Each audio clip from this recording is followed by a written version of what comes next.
Hello everyone and welcome back to Mr. Night Fear. I know many of you listen to these stories to help you fall asleep. So before you get settled in, I'd love for you to leave a comment letting me know where you're listening from. And if you're enjoying the episodes, don't forget to like and subscribe to the channel. Now, let's get comfortable, relax, and begin. The vast field stretched on under a velvet sky, the stars twinkling like scattered diamonds. The grass swayed in the cool night air, and I couldn't think of a better place to camp. Isolated, quiet, with a perfect view of the heavens. I pitched my tent at the heart of the open space, far from the dense woods that bordered the horizon. The campfire crackled as I sat back, watching the flames leap and dance. The night was peaceful, with only the occasional chirp of crickets filling the silence. The sound of the wind rustling through the tall grass added a calming rhythm to the air.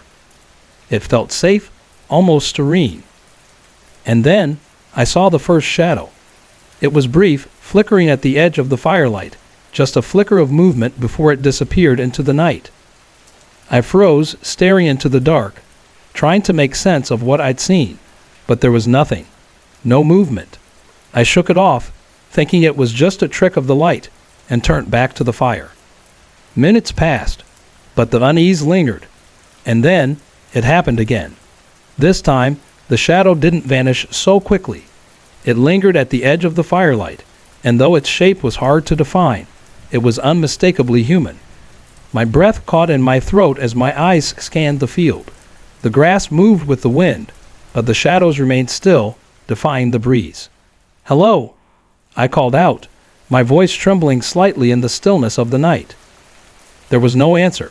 The shadows retreated, slipping deeper into the darkness, but I couldn't shake the feeling that I wasn't alone. I tossed another log onto the fire, watching it flare up brightly for a moment, and then I sat closer, desperate for the warmth. As the night wore on, the shadows multiplied. I saw them now, drifting in the distance, circling just beyond the firelight. Their shapes were tall, elongated, and their movements unnatural, like they didn't belong to the world I knew. A creeping panic spread through me as I realized they were getting closer, closing in on me with every minute that passed. I snatched my flashlight, the beam cutting through the darkness like a knife. The shadows vanished for a moment, but the sensation of being watched only grew stronger. The fire crackled weakly, its light dimming despite the fresh wood I'd piled on. When the first shadow crossed into the firelight, I didn't hesitate. I grabbed my flashlight and keys, bolting for the edge of the field, the tall grass slapping against my legs as I ran. The shadows followed, their silent movement unsettling, like they were hunting me. By the time I reached my car, I was gasping for air, my hands shaking as I fumbled with the keys. The engine roared to life, and I sped away, glancing nervously into the rearview mirror. The field behind me was dark and empty, but I knew they were still there, watching. I haven't camped alone since. The open field, once a peaceful retreat, now feels like a trap, an endless stretch of land where something unseen moves and waits. Some places are better left undisturbed, their secrets buried in the shadows. It was exactly midnight when the phone rang. The sharp, jarring sound sliced through the silence of my apartment, jerking me awake. My mind was foggy, and I fumbled for my phone on the nightstand. But the screen remained dark. The ringing wasn't coming from my phone. I sat up, heart racing in my chest. The sound wasn't from the modern cell phone I'd grown so used to. It was coming from the old rotary phone on the coffee table in the living room. I had never even plugged it in. It was just a quirky antique I'd bought from a garage sale a few weeks back, a fun decoration that I didn't think much of. But there it was, ringing in the dead of night, relentless. I slowly swung my legs off the bed, the weight of the situation pressing down on me. With every step I took, the ringing grew louder, more insistent, almost deafening now. My feet felt heavy as I neared the living room, and as my hand hovered over the receiver, uncertainty and dread fought for control over my body. Finally, I picked up the receiver. "Hello?" For a moment, there was nothing but static. Then a whisper, so faint I could barely hear it. "You need to leave." A chill ran down my spine. "Who is this?" I asked, my voice trembling despite my efforts to sound calm. The line went dead. I stood there staring at the phone, my breath shallow and ragged. My first thought was that it was just a prank. Someone had wired the phone somehow to mess with me. But as I turned to walk back to my bed, I froze. The phone cord was still neatly coiled, sitting perfectly unplugged. I couldn't sleep after that. The apartment seemed to hold its breath with me, every small creak and groan of the old building sending my nerves into overdrive. I spent the rest of the night sitting on the couch, too shaken to close my eyes, waiting for daylight to bring some sense of normalcy. When the sun finally crept through the windows, I thought about tossing the phone, convinced it was just a bizarre fluke. But that night, as I curled up in bed, it happened again.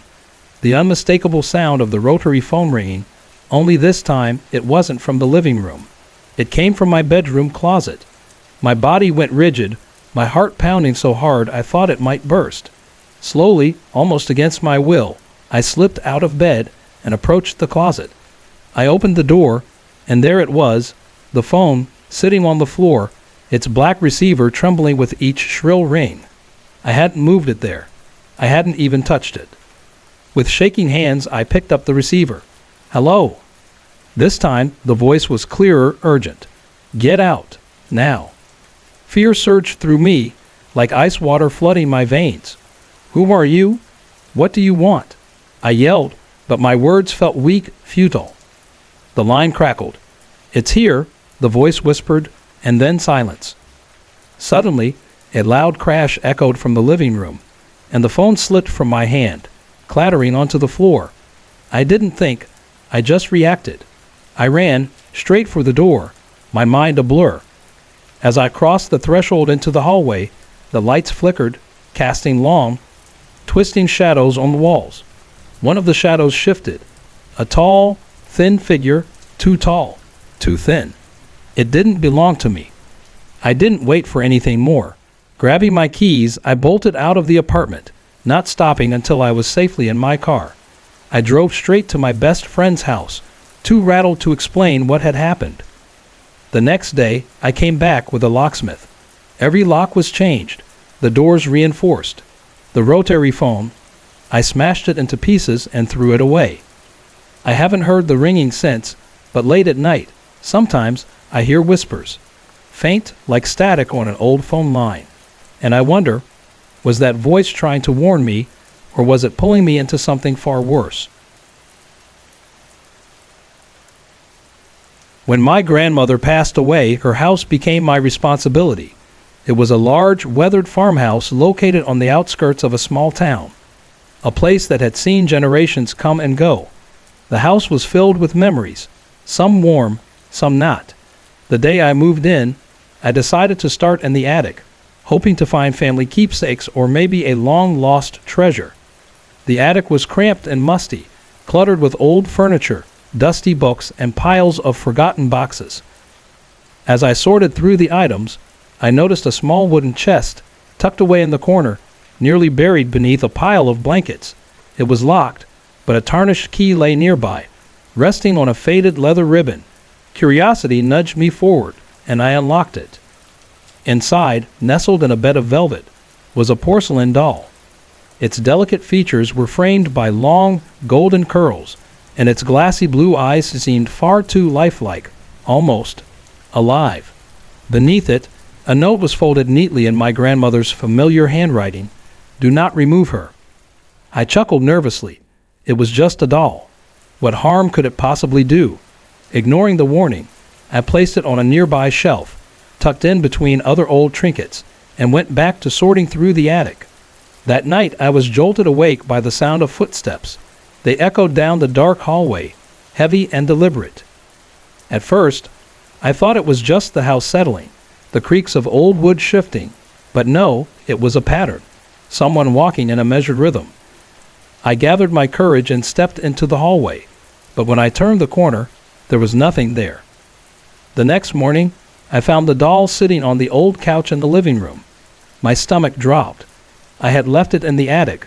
I was sure of it. The unease settled deep in my chest, but I tried to convince myself that I had simply moved it without realizing. Over the following days, The strange happenings only grew worse. Objects weren't where I left them. Doors creaked open on their own, and I would often feel the distinct sensation of being watched, a cold prickle crawling up my spine. And then I noticed it. The doll was always closer to me, inching its way through the house, no matter how many times I put it back on the shelf. One evening, I couldn't take it anymore. I grabbed the doll and rushed outside, heading to the far corner of the property. I dug a deep hole under the shade of an old oak tree and buried the doll, covering it with dirt. As I finished, a gust of wind swept through the trees, carrying a chill that made my blood run cold. "Stay there," I muttered under my breath, patting down the soil. I walked back to the house, feeling a sense of relief wash over me.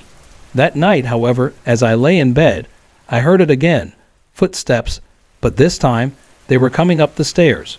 My heart pounded in my chest as I held still, too afraid to move. The footsteps stopped right outside my bedroom door, and I heard the handle jingle. "Who's there?" I whispered, my voice trembling. The door creaked open slowly, but there was no one there. And then I saw them, tiny footprints in the dust on the floor, leading right to my bed. The doll was sitting on the edge of my mattress, its cold, lifeless eyes staring straight at me. I screamed, grabbing it and throwing it across the room. It hit the wall with a sickening crack, but when I looked at it again, it was still perfectly intact, its head tilted at a strange angle. The next day, I called a local historian, hoping for some answers. He listened quietly as I told him everything, then sighed deeply. "That doll belonged to your great-grandmother," he said softly. "She believed it was cursed, said it would always come back to whoever tried to get rid of it. That's why your grandmother locked it away." A shiver ran down my spine. What should I do now? "Keep it locked up," he said. "Don't let it wander." With no other choice, I returned to the house and placed the doll back in its chest, locking it tight. The disturbances stopped, but a feeling of dread lingered in the air, and I couldn't shake the thought that the doll was waiting, watching. Even now, just thinking of its porcelain face sends a chill down my spine. I remember when my girlfriend, Emily, worked at a gym in a small town called Pine Lake, just outside of a larger city. She had been there for about 6 months, and everything seemed normal. That is, until the renovation started. The gym was expanding, and that's when things started getting strange. Here's some background. The gym was built on the site of an old, abandoned asylum that had been active from the late 1800s to the early 1900s. It wasn't just local rumor. You could find records about it if you looked hard enough. If you're familiar with small towns, you know that they sometimes hide old secrets in plain sight. This gym was no exception. Beneath it lay a labyrinth of old, unused basements, long hallways and rooms left untouched, remnants of its past life as part of the asylum. At the time, Emily worked in the management and sales team, meaning she often stayed late, sometimes until after 9 p.m., well after the gym had closed. She and her coworkers knew about the building's dark history, and even the construction crew working on the renovations were aware of the eerie past.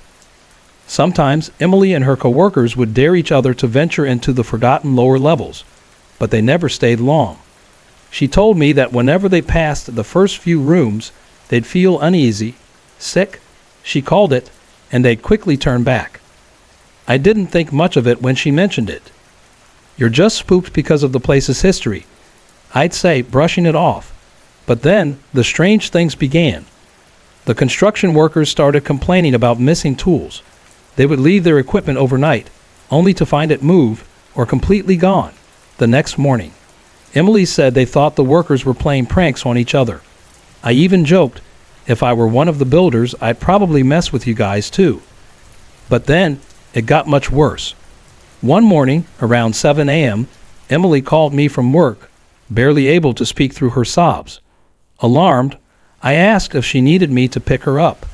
She just whispered, "Yes," and then the line went dead. I rushed over, worried something terrible had happened. When I arrived, the gym was eerily quiet. The reception area was empty.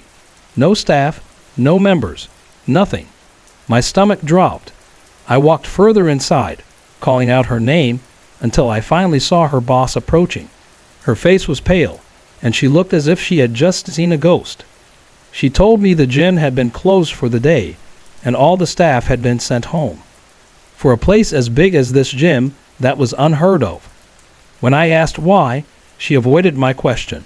"It's best you leave now," she said, her voice trembling. The way she said it sent chills down my spine. I tried calling Emily again, and this time she told me to meet her outside immediately. I found her standing on the street corner, her arms wrapped around herself as if she were trying to hold something back. When she saw me, she rushed over and hugged me tightly, crying again. I asked her what had happened, but she insisted on telling me in the car. Once we were driving, she calmed down enough to explain. "There are ghosts in there," she said. At first, I laughed, thinking it was some sort of joke. But when I looked at her face, I saw that she was dead serious. "No, really," she said again. "There are ghosts." She told me that she had arrived at work early, like usual. It was just her boss, and a few of the builders. One of the workers came upstairs, looking pale and terrified. He asked if they could check the security footage because his tool bucket had been moved into one of the old rooms in the basement. He left it in plain sight of a camera and wanted to see who had taken it. Curious, Emily and her boss followed him to the security office to review the footage. What they saw was enough to freeze their blood. The bucket was clearly visible on camera, and then, without anyone near it, it slid across the floor, by itself, until it disappeared from view. Emily described it as if something invisible had pushed it. The worker panicked and called the others. They packed up their things and left right then and there. Emily and her boss were so rattled, they decided to close the gym for the day. But what happened next was even stranger. The footage wasn't taken by the gym. It was confiscated by people who claimed to work for some government agency. As far as Emily knows, what happened at that gym was never made public. She never returned to work there, and the renovations, which had been the source of all this strange activity, were left unfinished. I can't explain what happened that day, but I believe her. Whether you believe in ghosts or not, something unexplainable occurred in that gym. If anyone else has experienced encounters involving government agencies taking evidence of paranormal activity, I'd love to hear about it. I had been looking for a quiet hike, one far from the crowded trails of Pine Lake, when I found it. The trailhead wasn't on any map, and I wasn't expecting it. The sign was old, weathered, and almost illegible. No other cars were parked nearby, and the air hung heavy, thick with the scent of wet earth and pines. For a moment, I considered turning back, but curiosity got the better of me. The trail before me was narrow, overgrown, and winding. It felt like a secret, like a place few had discovered. The only sounds were the soft chirps of birds overhead and the occasional rustle of the leaves, both serene and unsettling. After an hour, the forest changed. The trees grew taller, twisted, and gnarled, their branches reaching down like claws. The air turned cold, and the sunlight barely pierced through the dense canopy. I pulled out my map to double-check my location, but the trail wasn't marked. My GPS, too, was useless, showing only a blank screen where there should have been a path. That's when I noticed the carvings. Scrawled on the bark of several trees were strange symbols, spirals, triangles, and jagged lines that seemed out of place. They were old and worn, but their precision sent a chill down my spine. And then the silence. It wasn't the kind of quiet you'd expect in a forest, where wind or birds would break it. No, this was oppressive thick. It felt like the forest itself was holding its breath, as if waiting for something. I quickened my pace, hoping to find a marker or something familiar. But as I moved forward, something caught my eye. A figure standing just off the path. They were still barely visible in the shadow of the trees. I froze, my pulse quickening. "Hello," I called out. My voice felt unnaturally loud, almost swallowed by the stillness. Without a word, the figure stepped back into the forest, vanishing as silently as they had appeared. Fear crept in, but I pressed on. The trail twisted and turned, and soon it felt like the forest was shifting around me, like the trees were closing in. The symbols on the trunks became more frequent, their designs more intricate, almost purposeful. I stumbled into a clearing, and at its center was a stone altar. It was weathered, covered in moss, and surrounded by small piles of stones arranged with unnerving precision. I didn't dare stay longer. As the trail narrowed, the trees pressed closer together, and the air grew colder. It felt like walking through a tunnel of shadows. My heart raced, and then I heard it, the whispers, soft, unintelligible voices carried by the wind. When I finally emerged back at the trailhead, relief surged through me. I ran the final stretch, the oppressive silence lifting as I stepped onto the gravel parking lot. My car was still there, untouched, no sign of anyone else. It almost felt like the whole thing hadn't happened, like it was a dream. But as I drove away, I glanced in my rearview mirror. The trailhead was gone, replaced by an impenetrable wall of trees. Even now, I can't explain what happened. That forest is still there, hiding its secrets. I've learned not to go back, not to disturb what's better left alone. Some places are meant to stay hidden, and some paths, well, they're not meant to be followed. The lake stretched out before us, its frozen surface a flawless sheet of glass, reflecting the pale winter sky.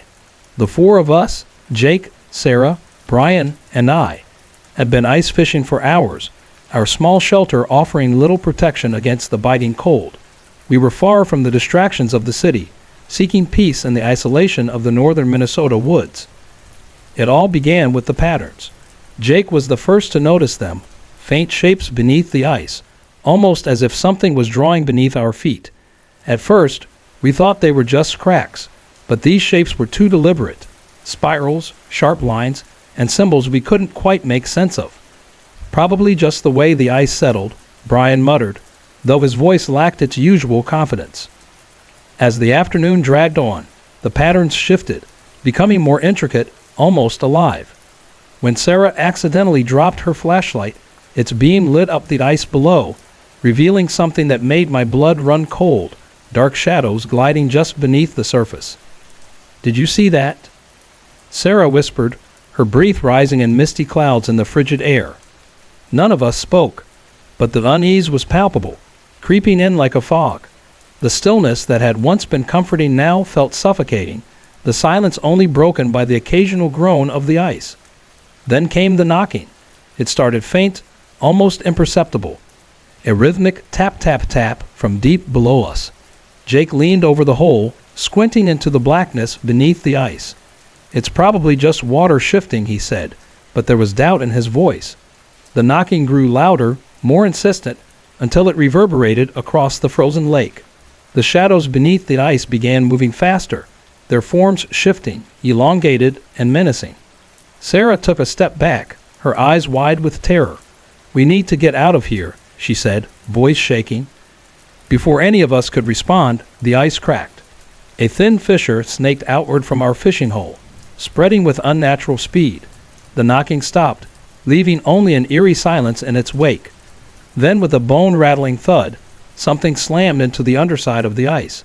The impact sent tremors through our bodies, and the sound echoed up through the ice, vibrating in our bones. Panic set in. We scrambled to grab our gear, but the thudding continued, louder, relentless, each impact stronger than the last. The shadows beneath the ice grew clearer, darker, their forms pressing against the surface as if something was trying to break through. It was as if whatever was down there had been waiting, watching.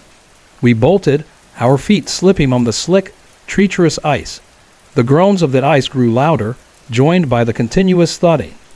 When we finally reached the shore, we collapsed in the snow, gasping for breath, hearts pounding. The lake was silent again, its surface smooth and unbroken, as though nothing had happened at all. We never returned to that lake. Whatever was trapped beneath the ice wasn't meant to be disturbed. Even now, the memory of those dark, shifting shapes haunts me, an ever-present reminder of the unknown horrors that lie beneath the surface, waiting to be uncovered. The lighthouse stood alone, perched precariously on the edge of the rocky cliffs, its beam slicing through the dense fog that seemed to consume the coastline. It had been abandoned for years, or so the locals of Silver Springs said. Yet here I was, standing at its base, my only company the gruff old man, Mr. Thompson, who had reluctantly agreed to bring me here. "This place ain't right," Thompson muttered under his breath, his weathered face hard as stone. "Never was. Never will be." I shifted the weight of my camera bag, trying to hide the knot tightening in my stomach. "I just need a few shots for the article," I said, forcing a calm smile. "It'll only take an hour." Thompson shook his head, eyes dark with something unreadable. "You're not listening. Lock yourself in when night comes, and whatever you do, don't touch the lamp." His words sent a shiver down my spine, but I forced a laugh. "It's just superstition, right?" His expression didn't change. He didn't even blink. "Just don't," he warned, his voice like gravel, before he turned and made his way back down to the dock. With a reluctant sigh, I climbed the narrow spiral staircase, the sound of my footsteps echoing off the cold, stone walls of the tower. The keeper's quarters at the top were simple: a bed, a desk, and shelves of ancient, dust-covered books. On the desk, an old law book sat open. The leather cover was cracked with age. Curiosity got the better of me, and I flipped it open. At first, the entries seemed normal enough: weather reports, notes on passing ships. But as I turned the pages, the tone changed. The neat handwriting grew more frantic, the once steady hand replaced with jagged, frantic scrawls. "They come with the fog. Don't touch the lamp. Don't let them see you." I snapped the book shut, a cold sweat creeping down my spine. The fog outside had thickened, a blanket of white that seemed to swallow everything in sight. It clung to the cliffs like a living thing, and the sea churned below, dark and menacing. The sun was dipping low, casting an eerie orange glow over the horizon. By nightfall, the fog had thickened even further, muting every sound except for the crash of the waves. I locked the door, just like Thompson had told me, and curled up on the bed. I tried to sleep, but it wasn't easy. The silence in the lighthouse was suffocating, broken only by the sound of something tapping. Tap, tap, tap. I sat up, straining to hear. The sound seemed to come from downstairs, from the main chamber, where the large lamp was normally kept dark. My heart skipped a beat as I approached the door. Despite my better judgment, I unlocked it and stepped out into the dark hallway. The tapping grew louder as I climbed the stairs to the main chamber, each step heavier than the last. When I reached the top, my breath caught in my throat. The lamp was on, its golden light cutting through the fog, and beside it stood a figure, a tall, thin man, dressed in an old, weathered uniform. "Who's there?" I called, my voice barely above a whisper. The figure turned slowly, revealing eyes that seemed hollow, glowing faintly in the dim light. His lips moved, but no sound came. Instead, he raised a bony hand and pointed toward the window. I followed his gaze, and my blood froze. Shapes were moving in the fog, dozens of them, gliding silently toward the cliffs, their forms indistinct, but unmistakably human. Their movements were jerky and unnatural, like puppets pulled by invisible strings. The man beside the lamp whispered one word: "Run." I didn't need to be told twice. My heart was pounding in my chest as I dashed down the stairs, my legs trembling. The tapping turned into a deafening pounding, echoing through the lighthouse. I reached the keeper's quarters, grabbed my bag, and threw open the door. The fog was thick and cold, wrapping around me like a heavy shroud, but I didn't stop. The boat was gone, but the path to the village was still visible in the fog. I ran, my breath coming in ragged gasps, the fog pressing in closer with every step. By the time I reached the edge of town, my legs felt like jelly and my lungs burned. Thompson was standing at the dock, his face grim. "You lit the lamp, didn't you?" I shook my head, gasping for air. It was already on. He sighed, looking resigned. "They've seen you now. You best not stay around here." I never went back to that lighthouse. I never wrote the article. But sometimes in the dead of night, I dream of the fog and the shapes that move within it. And in those dreams, the lamp always turns on, guiding them to me. Sorry to interrupt. If you're enjoying the story, Let me know in the comments and tell me where you're watching from. Don't forget to like and subscribe for more. I found the mirror in a dusty antique shop downtown. Its frame, an intricate design of twisted vines and flowers, immediately drew my attention. The shopkeeper, an older man with a hasty air about him, practically begged me to buy it, offering it for far less than it seemed worth. I should have been cautious, but something about the mirror's beauty kept me from second-guessing my decision. That night, I hung it in my bedroom. The soft glow of the mirror seemed to make the room feel larger, brighter somehow, as if it had its own kind of magic. But as I lay in bed, drifting into a light sleep, I heard it, a soft whisper. At first, I dismissed it, thinking it was the wind or just my tired mind playing tricks. But the whisper persisted, growing clearer and more urgent, like a voice just on the edge of hearing. I quickly flicked on the light and scanned the room. Everything seemed fine, but the whispering stopped. I shook my head, attributing it to exhaustion, and tried to return to sleep. The next morning, I noticed something unsettling. The reflection in the mirror was off.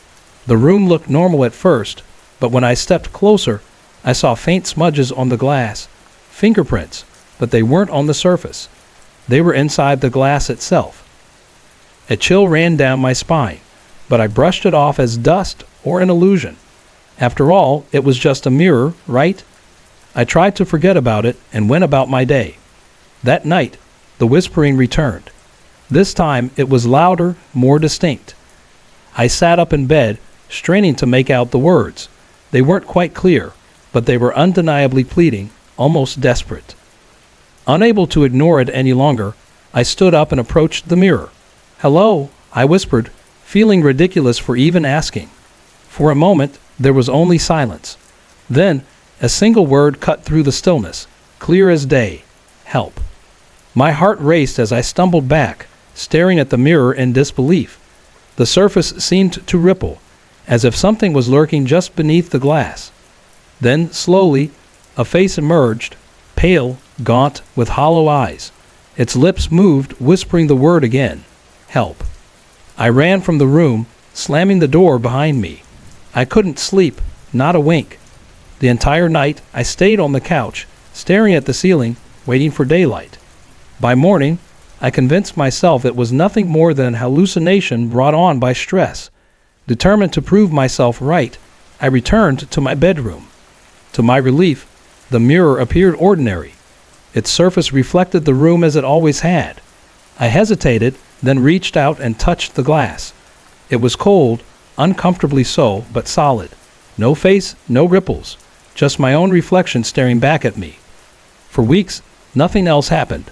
The whispering stopped, and I began to convince myself I had imagined it all. But then, one night, as I was brushing my hair in front of the mirror, I noticed something unsettling. My reflection smiled, but I wasn't smiling. Panic surged as I stepped back. My reflection remained, grinning wickedly, its smile full of malice. Its hand rose, pressing against the inside of the frame, and then, with terrifying force, it slammed its fist against the glass, cracking it. I screamed, grabbing the mirror and throwing it to the floor. The glass shattered into countless shards, each piece reflecting that twisted, malevolent grin.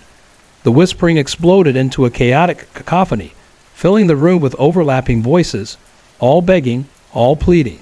That night, I left the apartment, abandoning the mirror and everything in it. The next day, I returned with a friend, hoping to prove it was just a nightmare. But the mirror was gone.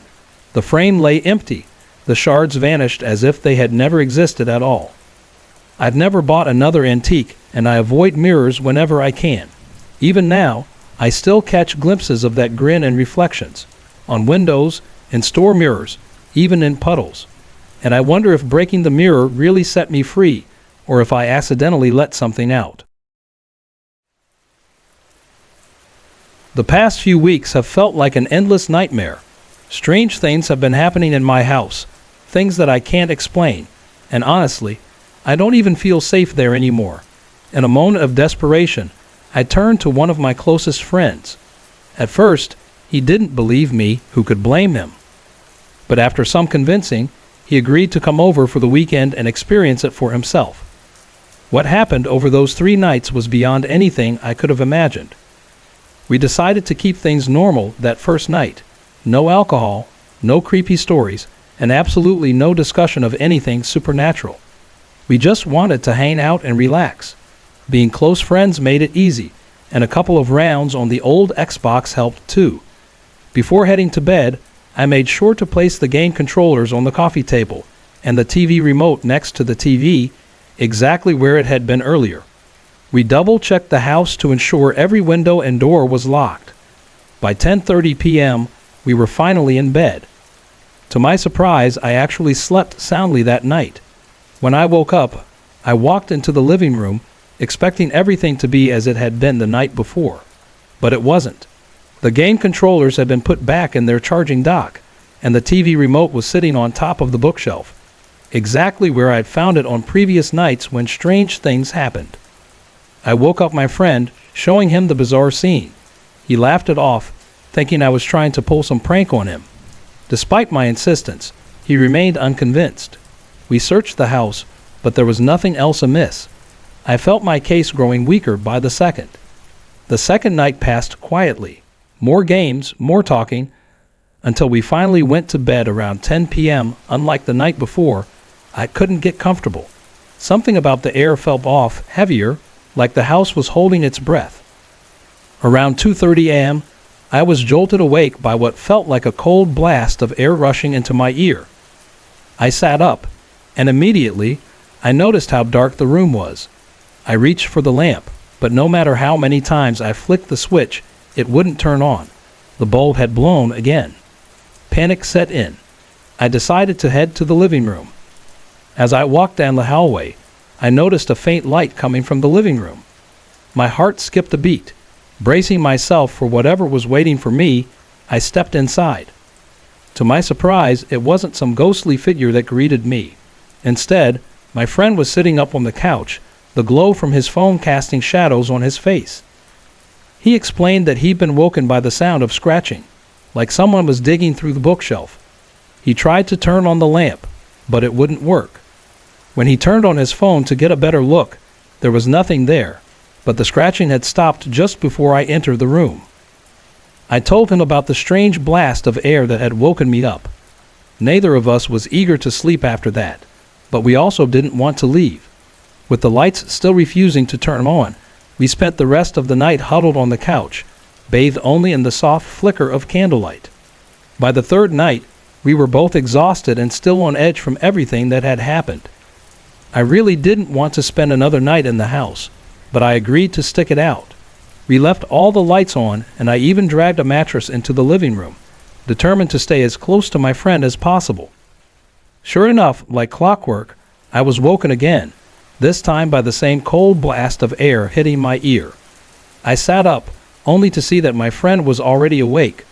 Before I could say anything, he asked, "Did you hear that?" Within seconds, I heard it too, a faint scratching noise coming from beneath the floorboards.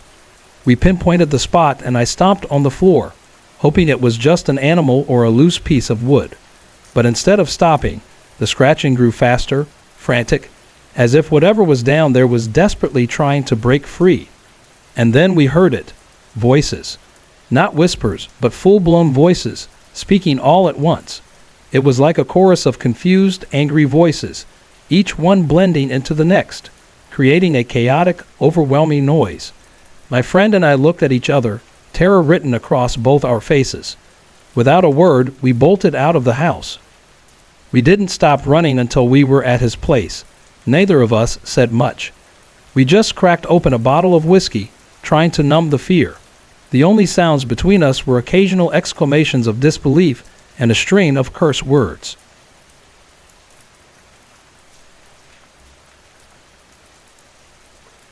This is a story from my childhood that I've kept to myself for a long time. I'm from a small town in Pennsylvania, and I'm 19 now. When I was 3 years old, my family moved into an old farmhouse.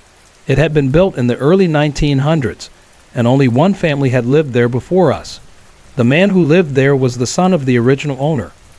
He had passed away in that house at 82, just 6 months before we moved in.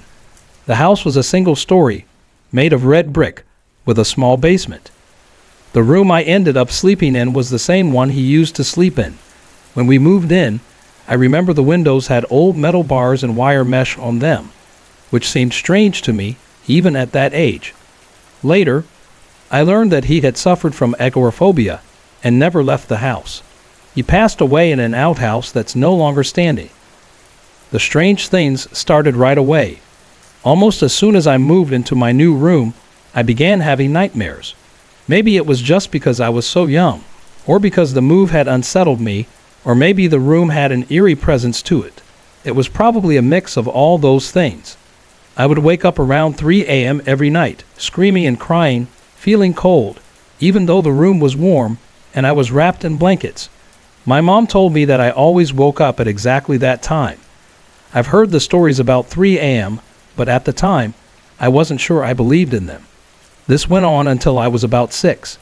Eventually, my parents gave up on hoping I'd grow out of it, and I ended up sleeping in their bed until I was 10. After my 10th birthday, I decided to try sleeping in my room again. But by that time, I could feel it. There was definitely something off about the room. It was cold in a way that didn't make sense. Even my dad, who's the biggest skeptic I know, admitted that the room felt wrong. The nightmares continued, but they changed. Now, I remembered them. I would dream that I was in a room with everyone and everything I loved, but whenever I tried to touch anything, a sharp pain would shoot through my chest. I would scream and cry in the dream, then wake up still feeling that ache, but I'd try to calm myself down and go back to sleep. I wanted to be brave. After about a month, the nightmares either stopped or I stopped waking up from them. Then, when I was 12, something even stranger started happening. I began seeing things. 3 figures, all at once. There was a hunched man who would stand near my bed, just staring at me with dark, empty eyes. Another figure was a tall man, dressed like a priest, walking slowly toward me. The third figure was just a face, floating in the air. It had a scratch on one eye and a bruised lip. The strange part was, they all had the same face. They were all the same man, I'm sure of it. This went on for about a year. I tried to convince myself it was just my imagination, but deep down, I knew it wasn't.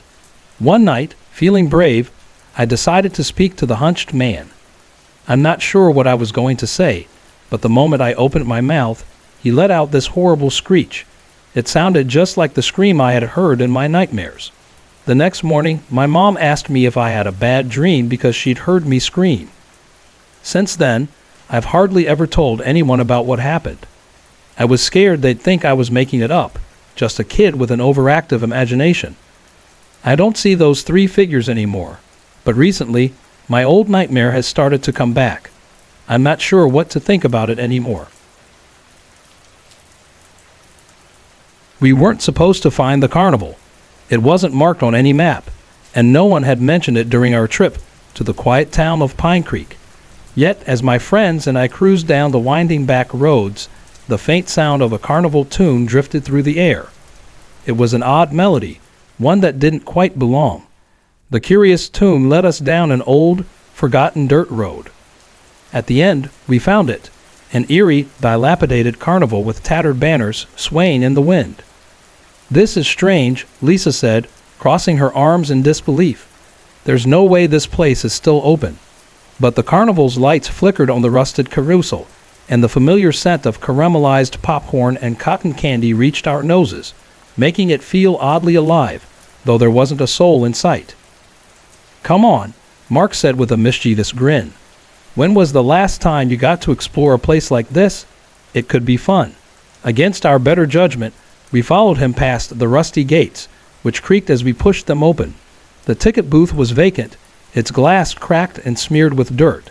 Beyond it, the carnival sprawled out before us, frozen in time. A Ferris wheel that groaned as it turned, a fun house with shattered mirrors reflecting warped images, and game stalls with tattered prizes hanging loosely. "Where is everyone?" I asked, my voice tinged with unease. Mark shrugged, his voice nonchalant. "Maybe it's abandoned. Let's check it out." We wandered through the eerily silent grounds, our footsteps echoing unnervingly. The rides moved on their own, creaking and groaning, as if the carnival was alive. At times, we thought we heard laughter, faint, high-pitched giggles, yet every time we turned, no one was there. Mark wandered over to one of the game stalls and picked up a baseball. He aimed it carefully and threw it at the stack of bottles. The deafening crash of glass shattering sent a jolt through the air, and for a moment, the carnival seemed to awaken.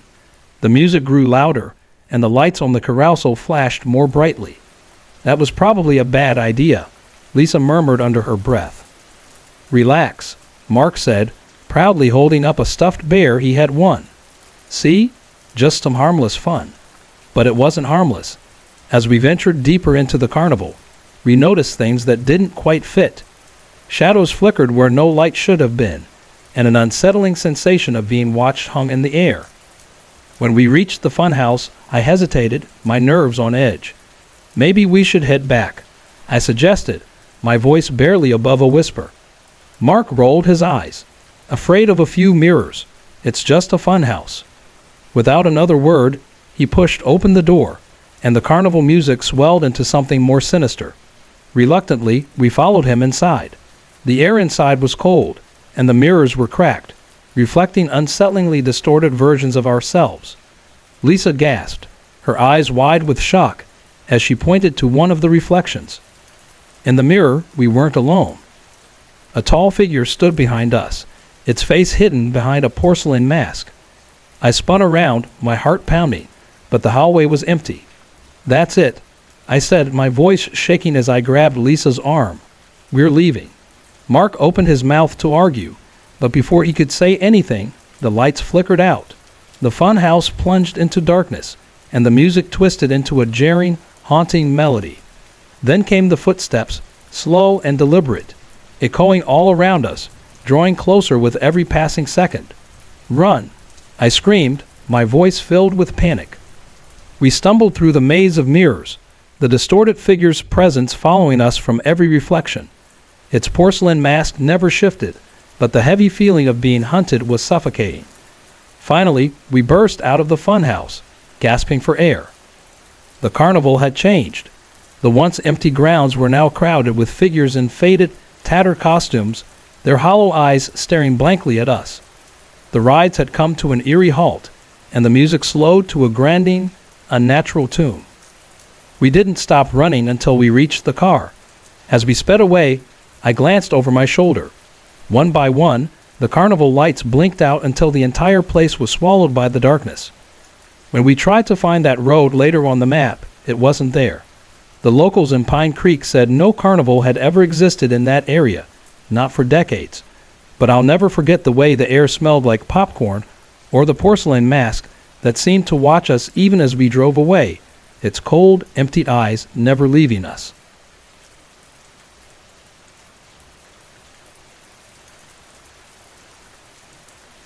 The lake was perfect, calm, crystal clear, and surrounded by towering pines that swayed gently in the breeze.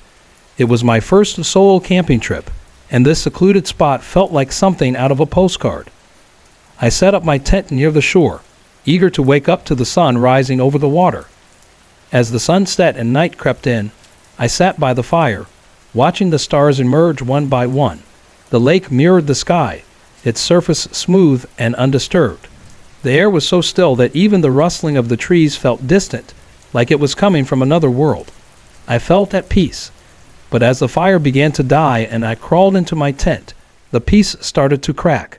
It began as a faint sound, barely audible over the chirping of crickets. A soft, rhythmic whisper, like wind moving through reeds. I sat up, straining to hear. The sound grew clearer, and a chill ran down my spine as I realized it wasn't the wind. It was voices. Is someone out there? I called, my voice trembling. The whisper stopped instantly, plunging the night into a suffocating silence. I told myself it was nothing, just the wind playing tricks on my ears. But when I lay back down, the whispers returned, this time louder, closer. They seemed to come from the lake, the words too faint to understand but unmistakably human. Fear crawled up my spine as I unzipped the tent and stepped outside. The air was still, the fire reduced to glowing embers. The lake shimmered in the moonlight, its surface as smooth as glass. It looked almost expectant, like it was waiting for something. The whispers ceased again, but the silence that followed felt oppressive, like it was holding its breath. I knew I had to leave. Whatever was going on, I didn't want to stick around to find out. But as I packed my things, a sudden ripple disturbed the surface of the lake. I froze, watching as the ripple grew into a wave, moving steadily toward the shore. The whispers returned, louder now, surrounding me like a chorus of unseen voices. My heart pounded in my chest as I stumbled back, the weight of the presence pressing down on me. The lake, once serene, now felt alive, watching, waiting. In a surge of panic, I grabbed my pack and ran. The narrow trail back to the parking lot twisted and turned through the woods, but I didn't care. My only thought was to put as much distance between myself and the lake. Behind me, the whispers faded, replaced by the normal sounds of the forest. When I finally reached my car, I didn't stop to breathe. I threw my gear into the back seat and sped away, the lake's reflection lingering in my rearview mirror. Even now, I can't explain what happened that night. The lake was beautiful, no doubt, but it held something else, something old and restless. I haven't gone camping alone since, and I don't think I ever will. Some places, no matter how inviting, are better left undisturbed.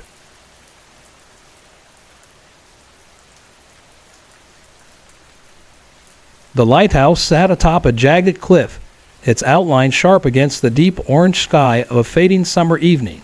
Abandoned for decades, its paint was long gone, and the windows were nothing more than shattered remnants. There was something strangely alluring about it, a haunting beauty that whispered to me, urging me to explore. The door groaned as I pushed it open, the sound echoing through the hollow interior. The air inside was heavy with the scent of damp wood and salt, stale from years of neglect. A narrow staircase spiraled upward, vanishing into the shadows above. My footsteps creaked across the old wooden floors, amplifying the unease that slowly crept over me. The first few floors were mundane, empty rooms filled with dust and decaying furniture. But as I reached the top, a noticeable shift occurred. The temperature dropped, and the faint sound of waves crashing below seemed to fade into a distant hum. The lantern room was desolate, its glass shattered long ago, leaving only jagged edges behind. Stepping onto the rusted balcony, I was struck by the view. The sea stretched endlessly, its surface still and eerie in the growing darkness. Then I saw it, a shadow moving along the rocks below. At first, I thought it was a trick of the light, but the figure didn't match the shifting clouds. It was tall, thin, and moved deliberately, pacing back and forth along the shore. I stepped back from the edge, my heart pounding. The shadow disappeared from sight, but as I turned to leave, it reappeared. This time, it was on the wall of the lighthouse, flickering and contorting like a flame. "Who's there?" I called out, my voice trembling. The shadow halted, then began climbing the wall toward me. Fear surged through my veins as I stumbled down the stairs, the air growing colder with each step. The figure followed, twisting and stretching in unnatural ways, defying every rule of reality. By the time I reached the bottom, the door slammed shut behind me, trapping me inside. The room plunged into darkness, save for the frantic sound of my breath. Then a whisper, soft but clear, cut through the silence. "Leave." I scrambled for the door, my hands trembling as I wrenched it open and burst into the night. The shadow didn't follow, but I could feel its presence, lurking just out of sight, watching me. As I stumbled down the cliffside path, I glanced back. The lighthouse stood in complete darkness, its ominous beauty unchanged. But as I got to my car and drove away, I couldn't shake the feeling that the shadow was still there, waiting for the next unsuspecting soul to cross its path. The campsite was perfect, a quiet, isolated spot surrounded by towering oak trees, with a creek running nearby that shimmered under the setting sun. The four of us, Mom, Dad, my younger sister Emma, and me, had been looking forward to this weekend for weeks. After months of city life, We were eager to escape to the peace and tranquility of the Appalachian woods and sleep under the stars. The first day was everything we had imagined, hiking through the thick underbrush, fishing in the crystal-clear creek, and roasting marshmallows over the campfire. But as the sun dipped below the tree line, an unsettling stillness crept over the forest. The usual evening chorus of crickets and distant hoots of owls was absent. Instead, a thick silence settled, broken only by the occasional creak of the trees swaying in the wind. As we sat around the fire, the whispers began. They were faint at first, like the wind rustling through the leaves, but as the minutes passed, they grew clearer, words that seemed to come from every direction at once. "Did you hear that?" Dad asked, his eyes scanning the surrounding forest, his voice tight. Mom, pulling Emma closer to her side, tried to reassure us. "It's probably just the wind," she said, though there was a quiver in her voice that didn't quite match her words. That night, I woke to the sound of something moving just outside the tent. The faint crunch of footsteps circled our campsite, deliberate, like someone, or something, was pacing around us. I froze, holding my breath, but the sounds stopped as suddenly as they had started. The next morning, we discovered strange symbols drawn in the dirt near the fire pit, circular shapes and jagged lines, as if scratched into the earth with something sharp. None of us spoke of it, but the tension was thick in the air. As the day passed, things only grew more disturbing. Emma's favorite stuffed bear, which she'd left near her sleeping bag, vanished only to reappear hours later, dangling from a tree branch by the creek. The cooler, which had been locked tight, was found wide open, its contents scattered across the forest floor, like someone, or something, had rifled through it. By dusk, the whispers returned, now louder and more insistent, as though they were coming from just beyond the firelight. The symbols had spread, appearing in the dirt around the tents, some leading off toward the dark woods. "We're leaving," Dad said firmly, his voice low, without room for protest. We packed quickly, the whispers following us as we hurried to load the car. As we drove away, I glanced back one last time. In the fading light of the evening, I saw them, shadowy figures standing motionless among the trees, their dark forms watching us with unsettling stillness. We haven't gone camping since. The forest, with its beauty and serenity, hides things that are beyond our understanding. Some places, no matter how peaceful they seem, are better left undisturbed, for there are secrets in the woods that no one should uncover.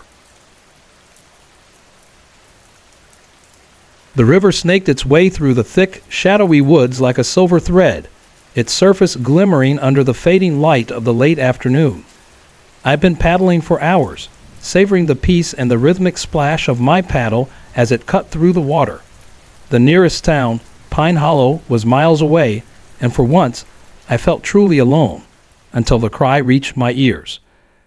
It was soft at first, just a fleeting sound, carried by the wind. It could have been a bird, or maybe the distant cry of some wild animal. I paused, letting my kayak drift with the current as I strained to listen. The cry came again, this time louder and unmistakably human. "Hello," I called, my voice breaking the stillness, only to echo against the trees. There was no answer, just the soothing gurgle of the river. I shrugged it off, a little uneasy but dismissing it as nothing. Maybe a hiker calling out, or someone lost in the woods.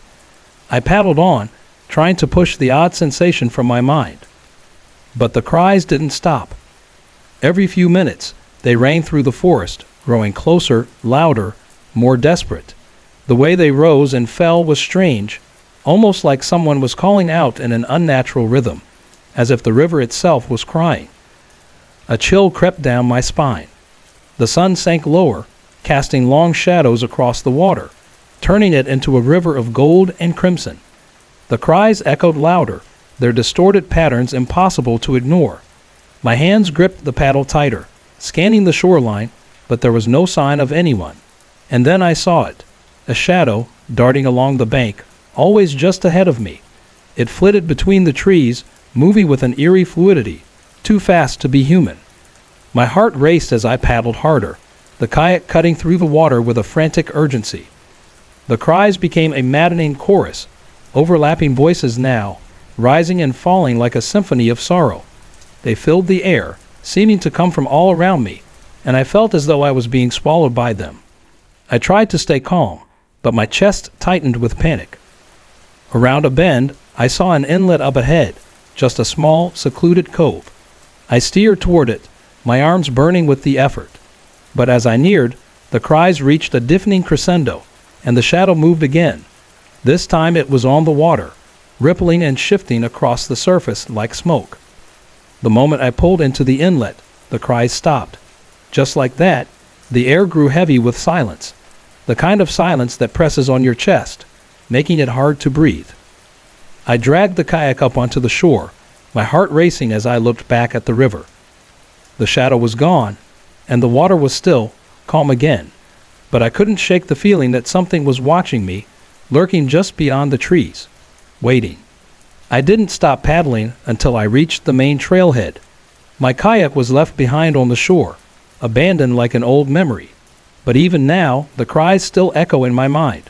That river, so beautiful and serene, hides something ancient and restless beneath its surface, something I'll never understand.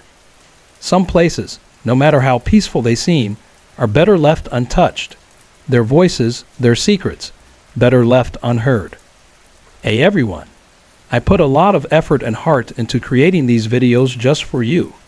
If you're enjoying the content, I'd love to hear from you. Drop a quick comment below and let me know where you're watching from and what time it is for you right now. Your support means the world to me, and it keeps me motivated to bring more awesome videos your way. The entrance to the old mining tunnels was hidden behind a dilapidated stone wall, the rusted metal gate hanging loosely as though it had been forgotten for years. I had heard rumors about this place, a long-abandoned system built in the early 1900s, forgotten by everyone except the brave or foolish. It was the perfect place for a night of exploring, or so I thought. The air inside was damp and biting, carrying the sharp, musty scent of old earth and decay. My flashlight's beam pierced the thick darkness, illuminating cracked concrete walls covered in faded spray-painted symbols and scattered debris. The tunnel stretched endlessly ahead, its shadowy corridors disappearing into the blackness like an abyss.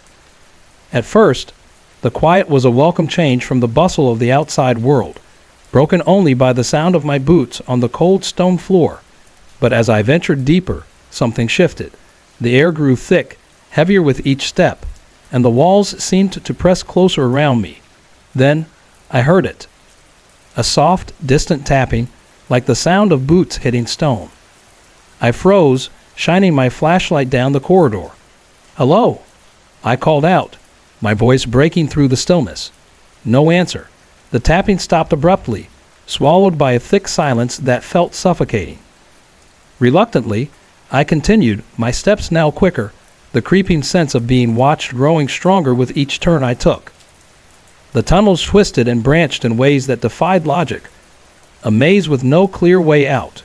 Strange markings, symbols that seemed almost alive, were scratched into the walls, their meaning beyond me. A shiver ran down my spine as the tapping returned, louder this time, and much closer. Panic began to take root. I turned back, trying to retrace my steps, but the tunnels shifted as though mocking me, leading me deeper into their labyrinthine depths. The tapping grew into a steady, rhythmic pounding, and shadows began to dance at the edges of my flashlight's beam, elongating and contorting in impossible ways. I broke into a sprint, my breath coming in ragged gasps, each corner seeming to turn into another, each step bringing me deeper into the tunnel. The temperature plummeted, and the air felt like ice, as though I were running into the mouth of a winter storm. Then, at the far end of the passage, I saw it, a tall, indistinct figure, standing motionless. "Stay back!" I shouted, but the figure did not move. The pounding intensified, the sound vibrating through my chest like the beating of some ancient, monstrous heart. I spun around, running blindly, my flashlight casting long, frantic shadows behind me. Finally, the faintest glimmer of daylight appeared ahead, and with a surge of relief, I stumbled towards it. I burst out of the tunnel and collapsed onto the dirt outside, the oppressive air evaporating as I gasped for breath. The pounding stopped immediately, leaving only the deafening silence of the open air. I haven't gone back to those tunnels, and I have no intention of ever returning.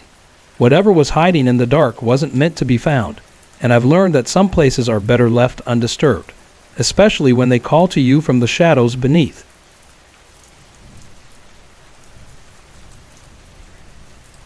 The trail through the Appalachian woods was serene, the canopy above filtering out the harsh sunlight as we ventured deeper into the wilderness.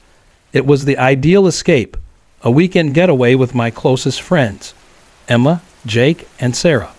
The air was cool and fresh, the birds singing cheerfully, and the scent of pine trees filled the air, grounding us in the moment. By midday, we had trekked several miles and decided to stop at a clearing near a bubbling creek. As we settled down to rest, Sarah suddenly froze, her eyes locked on the edge of the trees. "Did you see that?" she asked in a hushed voice. "See what?" Jake asked, taking a bite of his granola bar. "There was something over there. A shadow," she murmured.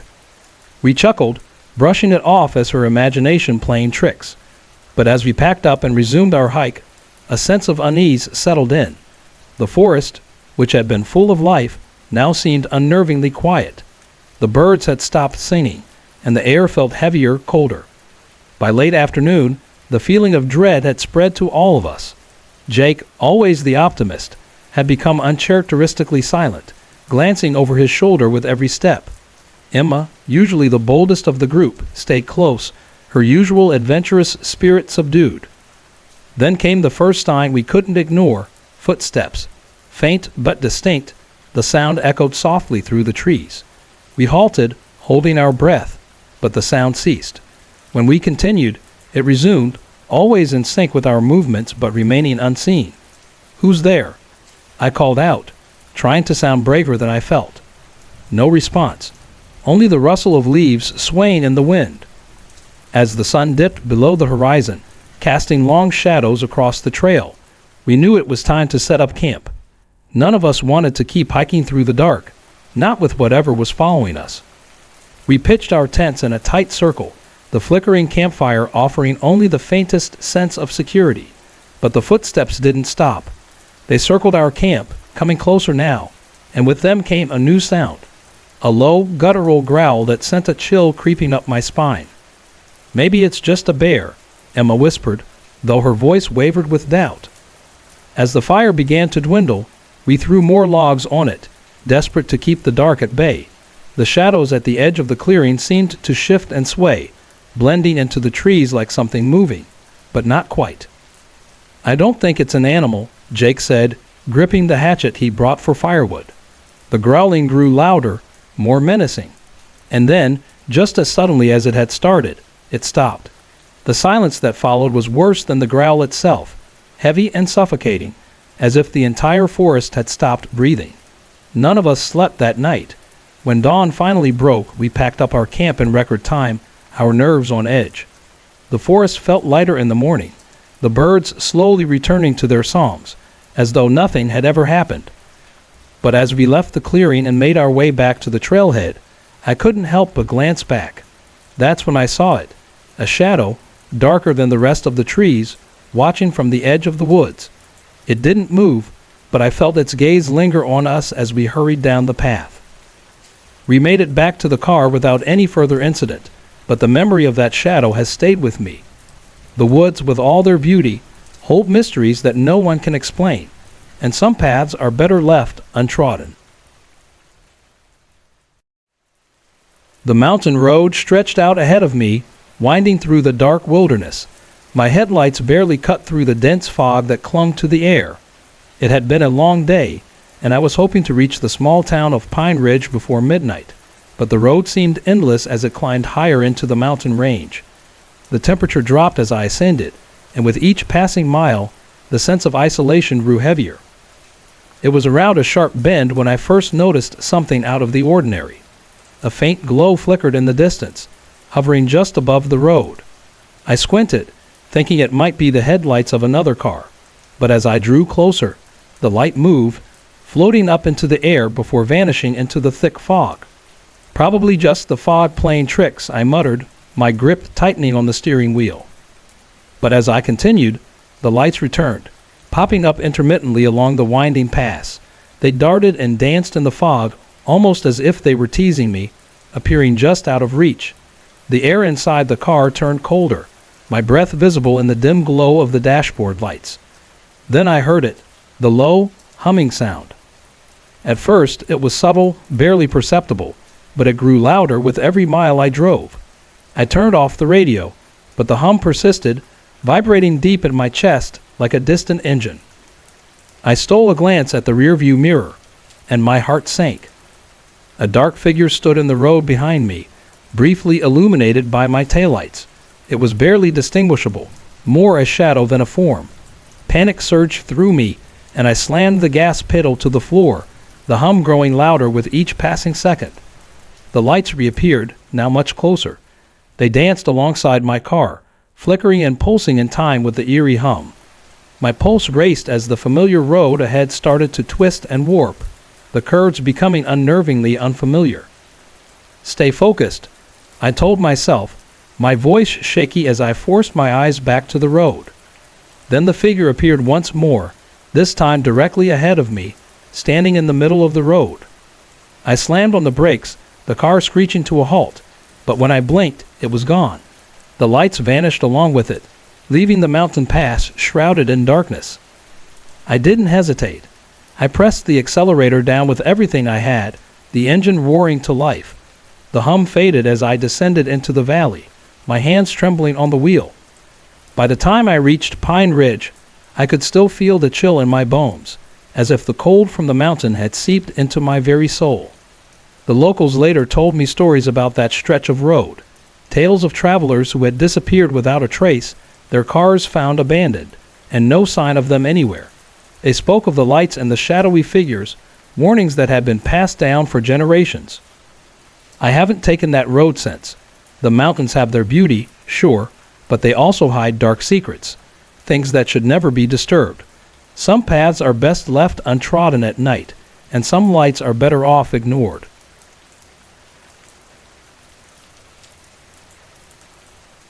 I'm 23 years old and live in a small town in the Midwest called Pine Lake. About 6 months ago, I moved into a charming old house near the edge of town, and from the moment I stepped inside, strange things started happening. At first, it was subtle. Little things that were hard to explain, like asterisk, the stereo would turn the volume up to the max out of nowhere, and other times it would suddenly turn itself down. Asterisk, we'd come home, only to find all the lights on, even though I was sure I had turned them off before leaving in the morning.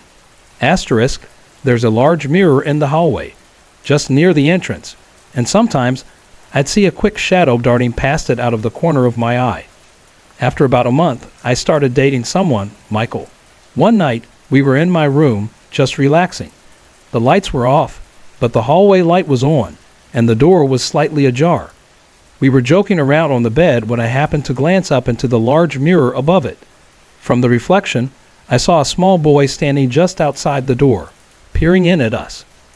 He couldn't have been more than 4 or 5, just standing there quietly, watching.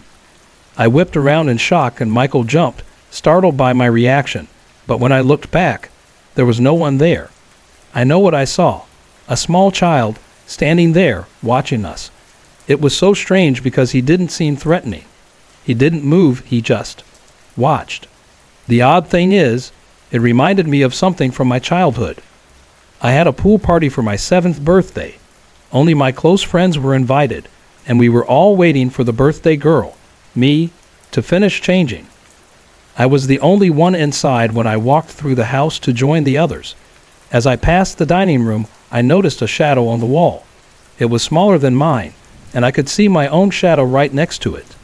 But when I looked around, no one was there. It was such an eerie moment, but I didn't think much of it at the time. Now though, with all that's been happening in this house, I can't help but wonder if there's a connection. Things started to escalate after that.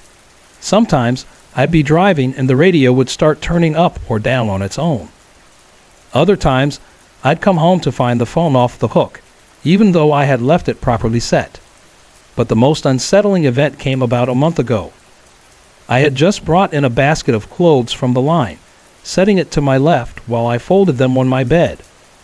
I folded a shirt, adding it to the pile, and as I reached back into the basket, I pulled out a blue shirt I hadn't worn in ages. I folded it and placed it on top of the pile. Then, as I turned to grab another shirt, I noticed that the entire stack, about 5 shirts high, was now on the floor near the wall behind me. The clothes had been neatly folded on the bed just moments before. My heart dropped. I froze in place, my mind racing. I felt terrified, but there was also a strange, playful feeling as though something was toying with me. So I decided to play along. I placed the shirt I was holding on the bed and turned back to the basket, almost daring it to happen again. But nothing. I stood there, waiting, feeling a little foolish, but a part of me was almost eager for it to happen again. There's always this feeling that something, or someone, is nearby watching. I sometimes catch myself speaking aloud, as if I'm trying to find him. Strangely though, I'm not scared. In fact, I don't want him to leave. I just want to understand why he's here. I have this strange feeling that the boy I saw in the mirror is somehow connected to the strange occurrences in my house. Maybe he's the same boy I saw that day at my 7th birthday party, and maybe he's been with me all along, just quietly watching from the shadows.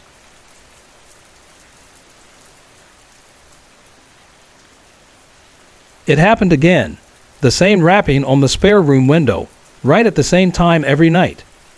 At first, I figured it was a prank. I even joked about it over breakfast the next morning with my mom, but when it happened again the following night, my laughter turned into annoyance. Something just didn't sit right with me anymore. That night, I was deep into my writing, the soft glow of my laptop lighting up the small room. Upbeat music played from my speakers, a calming rhythm to keep me focused. But the knock startled me, breaking my concentration. My frustration quickly bubbled up, and I thought about opening the window and knocking back, maybe scare whoever was out there. This old house, worn and creaky, had been my muse since moving here. I had never felt more inspired. While everyone else slept, I stayed up late, letting the silence feed my creativity. But I didn't investigate that night. I told myself I'd look in the morning. Maybe there'd be footprints in the dirt or smudges on the old glass. But when daylight came and I stepped outside, the cracked cement path leading to the window revealed nothing. No marks, no prints, just dust and leaves. I convinced myself it was just the wind. After all, this house was old, and old houses tend to have their quirks. The next night was colder. The heater had broken down, and I hated leaving the doors open in the hallway. It always gave me an eerie feeling, like something was lingering just out of sight, drifting through the house. Around 2 a.m, I heard it again. This time, it wasn't just the rapping. It was footsteps, heavy, deliberate steps crossing the wooden boards of the porch. I froze. My sister was asleep in her room, completely unaware. Trying to steady my breath, I went to wake my mom. Together, we looked out the window. Nothing. No movement. I explained that this wasn't the first time it had happened. It had been going on for days now, always at the same time. We decided it must be some kind of prank, but I couldn't shake the unease gnawing at me, so I decided to stop writing and get some rest. The next morning, determined to figure out what was going on, I went to check the porch. There were no footprints. The gate was securely latched. Even my dog didn't seem bothered when I let him sniff around outside. That night, I told myself I would just sleep through it. But sleep didn't come easy, and sure enough, the sound of boots on the porch woke me again. My heart raced as I flicked the lamp on. I couldn't ignore it anymore. I had to know who, or what, was out there, gathering every bit of courage I had. I slowly pulled back the lace curtains and peered outside. Nothing. I scanned the yard, my eyes following the footpath that led to the front gate. It was open, just slightly, swaying in the stillness of the night air. Then came the rapping again, louder this time, sharp and deliberate. My pulse quickened as I leaped out of bed, adrenaline pumping. I ran to my mom's room, fear clawing at my insides. By the time we reached the study, the knocking had stopped. I checked the window. It was shut tight, no cracks, no drafts. The air outside was still, not a breeze in sight. The garden lay silent, the trees motionless. But the gate, still swinging gently in the moonlight, left me with more questions than answers. What was happening? Who or what was out there?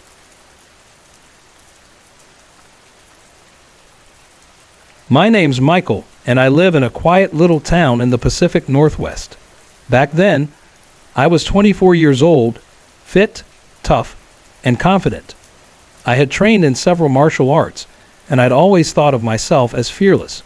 But what happened one night in 2009 completely changed everything. I can't remember the exact date or time, but I'll never forget that night. It started when I woke up suddenly.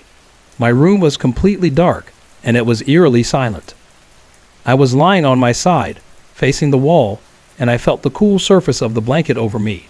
For a few moments, I couldn't figure out why I'd woken up. I'm usually a deep sleeper. Nothing wakes me up, not even the usual bumps in the night. No pets, no neighbors, nothing. Yet there I was, wide awake in the middle of the night, confused and uneasy. Then about 30 seconds passed, and that's when I felt it. Someone, or something, had been lying in my bed. I hadn't realized it until that moment, but it was there. It wasn't just lying next to me. It was pressed up against me, as close as a partner might be. No warmth, no body heat, but there was no mistaking it. It was there. I could feel it. My heart started pounding. Then it moved, slowly, quietly, like it was trying not to wake me. There was no sound, no breathing, no footsteps. I've got old wooden floors in my room that creak at the slightest pressure, but they stayed dead silent. It was like whatever was in my bed had floated off, weightless. I didn't hear the door open, and there's nothing in my house to muffle sound. No carpet, no nothing. It didn't make any sense. Frozen, I pretended to still be asleep, trying to control my breathing. But inside, I was terrified, more scared than I'd ever been. My voice was trapped in my throat. I couldn't even call for my dad. I wasn't just scared. I was paralyzed with fear. Minutes felt like hours, but eventually, I gathered enough courage to move. Slowly, I got out of bed, my heart racing, and groped my way through the dark to the light switch. When I turned it on, the room was completely empty. The fear didn't leave me, though. It lingered. I ran to my dad's room and asked him outright if he'd been in my room or if he'd heard anything strange. He looked at me as if I was crazy. "No," he said flatly. I searched the house, top to bottom. Every door was locked, and every window was sealed tight. Nothing was out of place. There was no sign that anyone had been there. But I knew. I could feel that something had been lying next to me. For years, I convinced myself it was just my dad. Maybe he came into my room for some reason and tried to leave quietly. But deep down, I knew that wasn't true. The floorboards creak with even the slightest pressure. My door handle makes a noise when it's turned. There's no way it was him. I've never believed in ghosts. Even now, I can't admit it fully to myself. But deep down I know. It wasn't my dad. It wasn't any person. Whatever it was something I can't explain. Something I never wanted to believe could exist. After that night, I couldn't sleep in the dark anymore. To this day, I can't. I always leave the lights on when I sleep. Maybe it doesn't really keep anything away, but it makes me feel safer. And right now, that's all that matters. If you've ever experienced something like this, something you can't explain, something that no one else believes, I believe you. You're not alone. Ghosts, or whatever they are, exist. And they're nothing like the stories in the movies. They're quiet. They're subtle. And they'll scare the life out of you. I don't know if it's ever come back. I hope it hasn't. But that night is something I'll carry with me forever.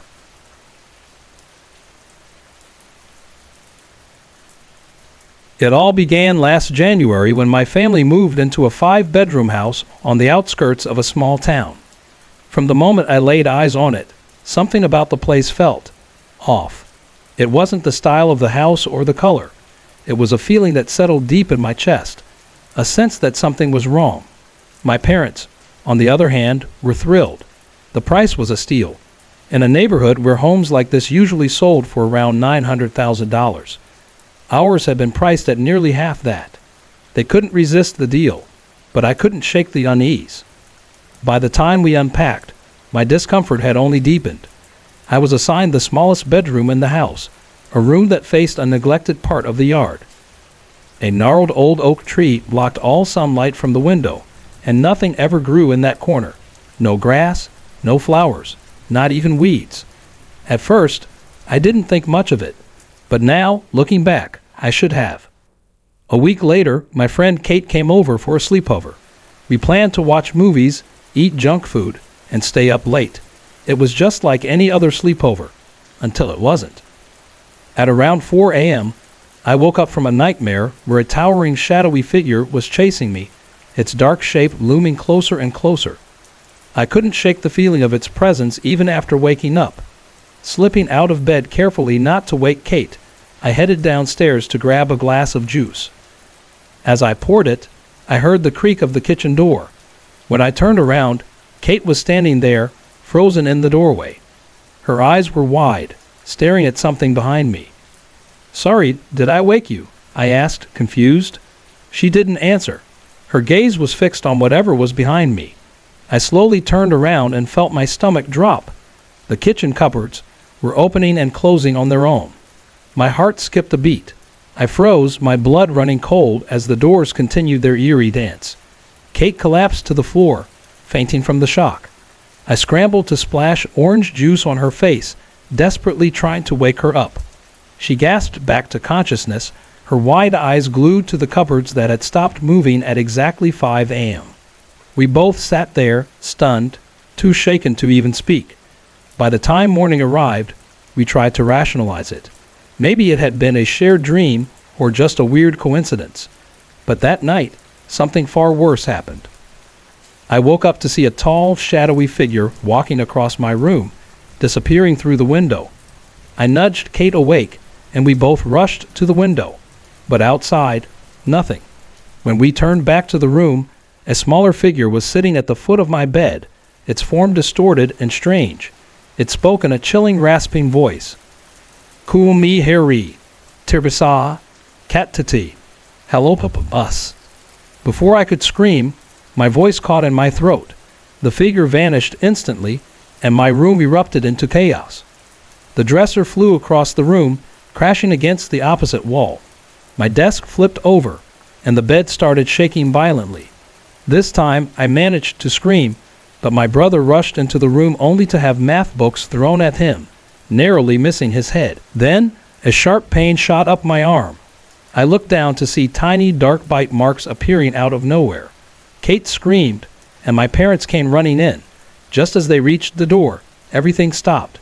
The bite marks faded, leaving no trace behind.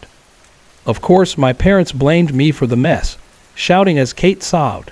But behind them, I saw it again, the shadowy figure, this time laughing at me. For the next month, the activity only worsened. There were constant banging on the walls, strange noises at night, and the feeling of being watched. Then, my dog, a healthy 2-year-old golden retriever, was found dead in the yard, right next to the patch of dead grass outside my window. The vet said it had been a heart attack. But soon after, I began discovering strange gifts under my bed. Dead rats, twigs, eggshells, and once, even a cat. At first, I thought it was my brother playing pranks, but deep down, I knew better. The activity grew darker. One morning, I woke up with deep, claw-like scratches across my back, as if something with large, sharp paws had swiped at me in my sleep. By the end of the day, the scratches had disappeared. But for the next week, they returned every night, along with vivid, terrifying dreams. Desperate, I convinced Kate to come over so we could figure out what to do. The moment we began talking about it, the light bulb above us shattered, sending glass across the floor. We moved to another room, only for the same thing to happen again. Drawers flew open, rugs tangled themselves in ceiling fans, and chairs stacked themselves on tables. Dishes flew from the cupboards, shattering on the floor. We screamed and ran outside, my parents following close behind. From the backyard, we watched in horror as objects flew past the windows, smashing against the walls and windows like an invisible force tearing the house apart. The patch of dead grass outside smelled of something worse now, rotting meat and manure, a stench that made us all gag. To this day, the activity continues. I still hear voices calling my name at night, whispering for help or inviting me to play. Every time I try to record what's happening, my equipment mysteriously malfunctions. I can only assume it's the presence interfering, making sure there's no proof of what's going on. I don't know what it wants, but I know one thing for sure. I'm trapped. Trapped in a house that seems to hate me, with no way to escape or fight back.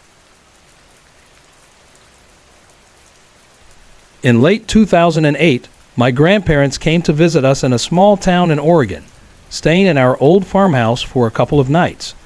For those unfamiliar, farmhouses like ours are known for their charm and rustic history, with creaky wooden floors and drafty rooms that always seem to have a story to tell. After a long day of catching up, everyone went to bed, tired but content. I said goodnight to my grandparents, retreated to my room, turned off the light, and slid under my thick blankets.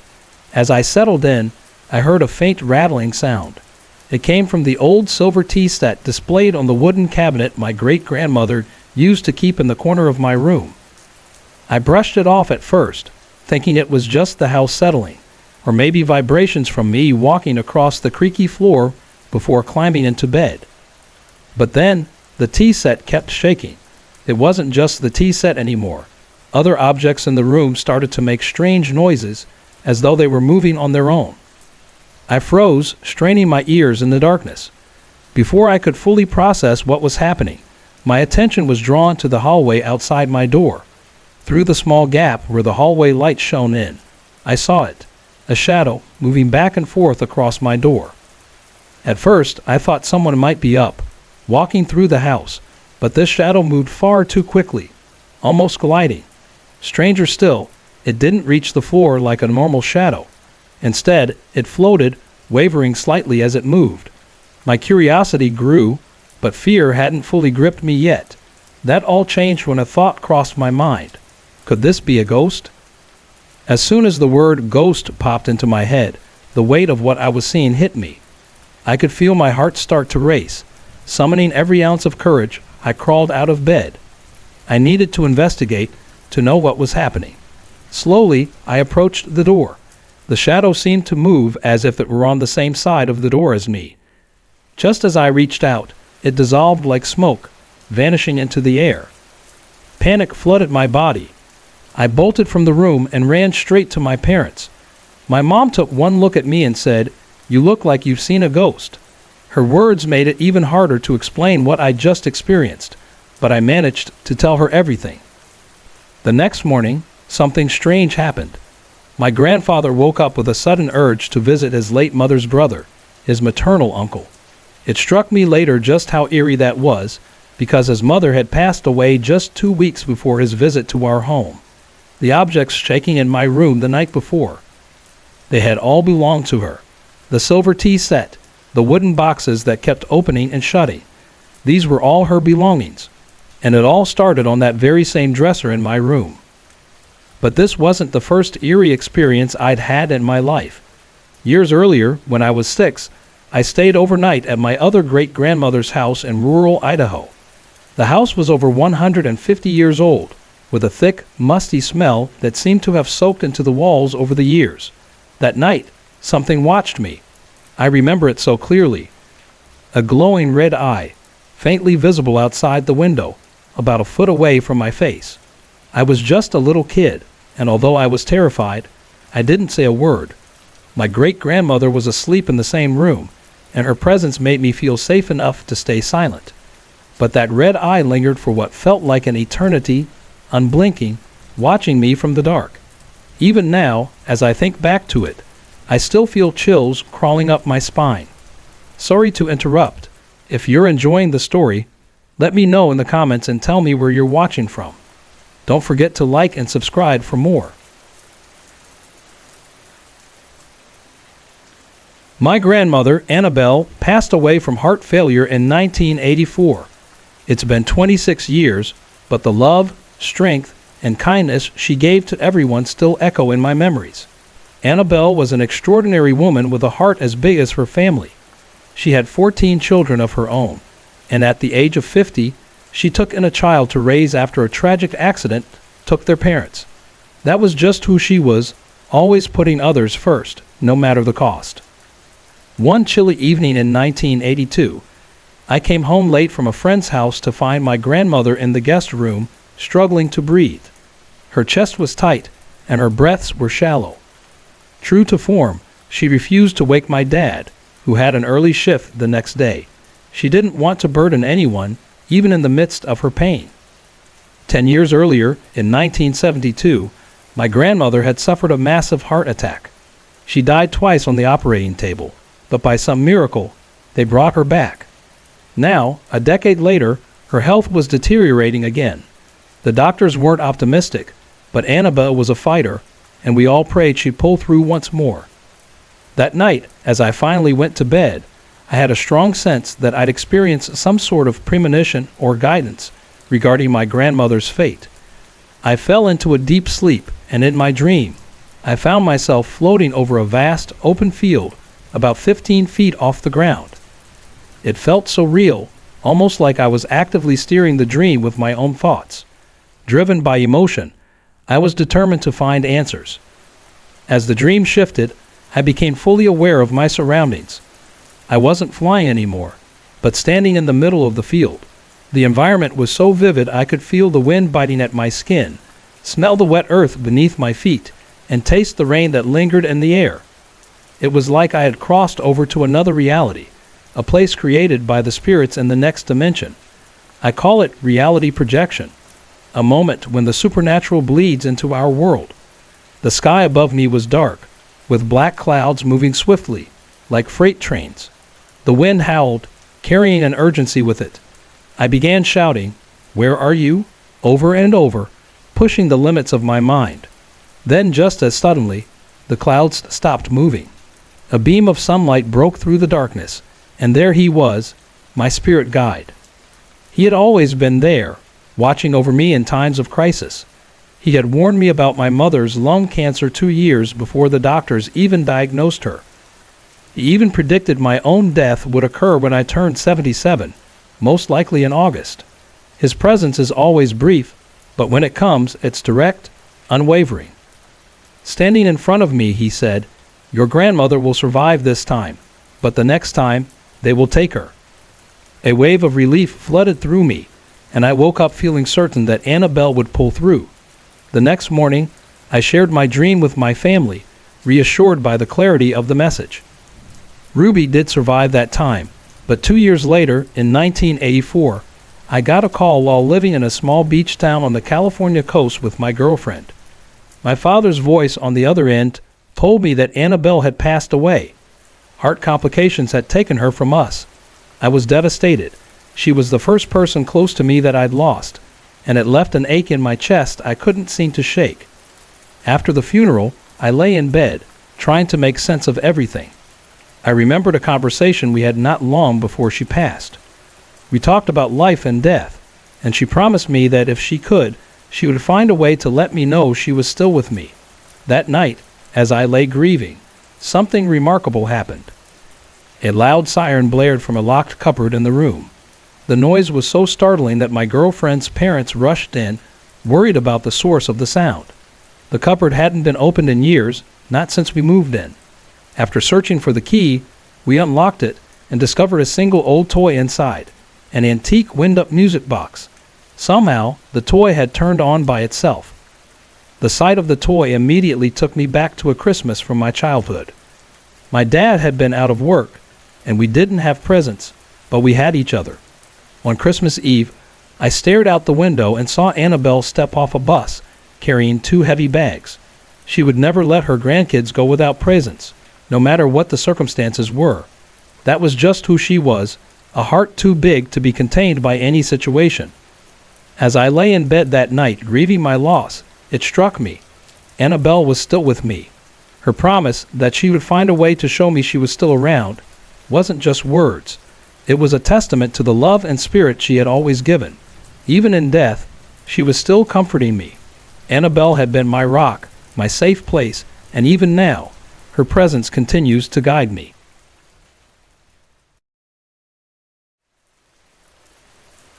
I've had a couple of experiences in my life that stand out, ones that make me stop and think about the nature of energy and what we can't see.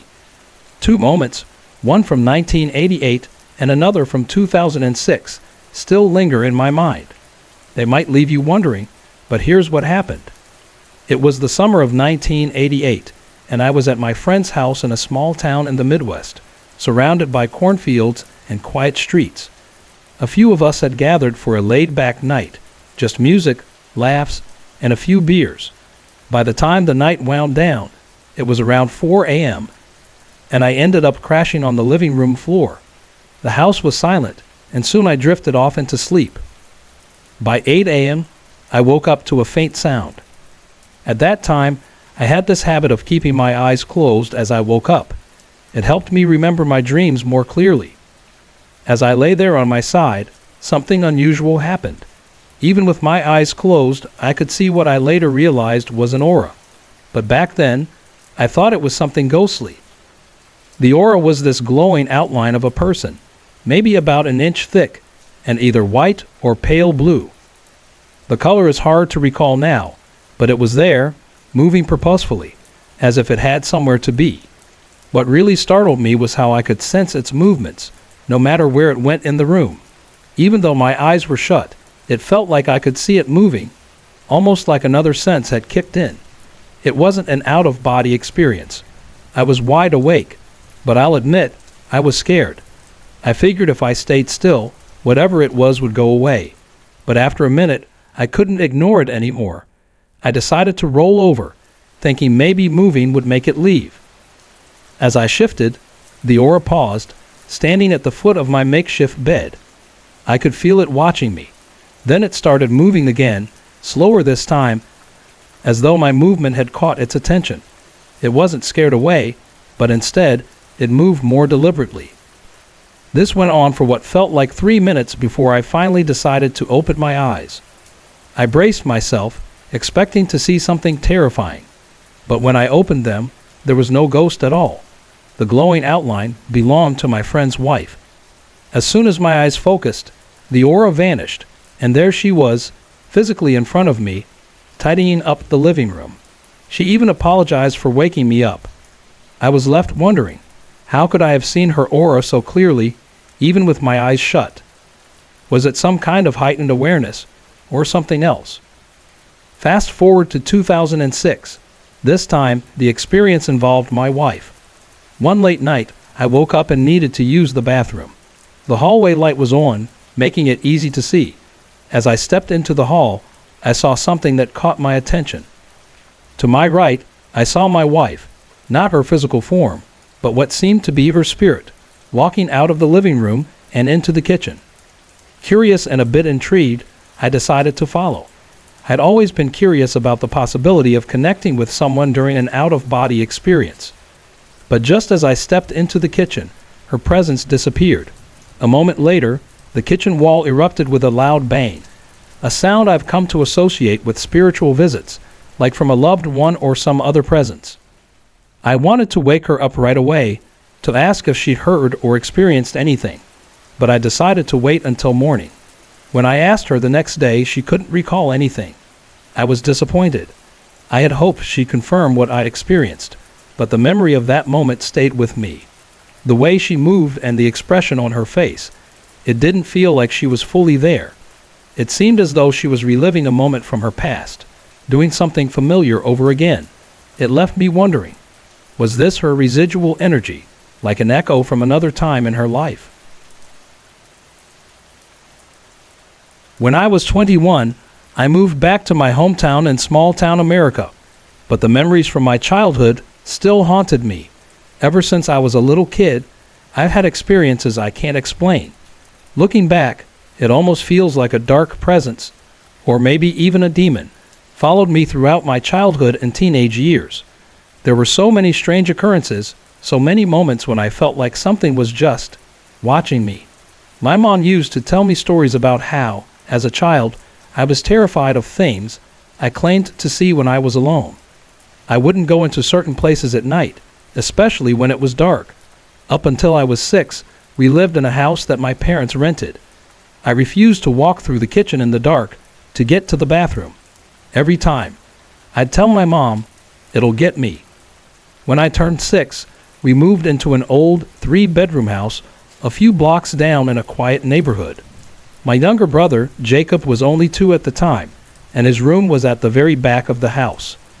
The room had huge windows that stretched across the whole back wall, looking out over the overgrown yard.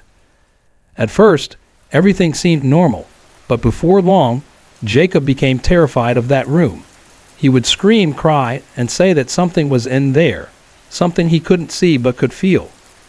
He refused to sleep there, and when our parents tried to force him, he would wake up in the middle of the night, shaking, hysterical. Eventually, my parents swapped our rooms, and I moved into his. From the very first night, I felt uneasy. It was like someone, or something, was watching me. And then the noises started. Footsteps, shuffling in the hallway outside my door. Whenever I heard it, I'd freeze, pull the covers over my head, and just lie there, hoping whatever it was would leave me alone. There were nights when I'd wake up suddenly, for no reason, and glance over at the corner of my room. And that's when I'd see it, a dark figure, standing just out of the reach of the dim nightlight, watching me.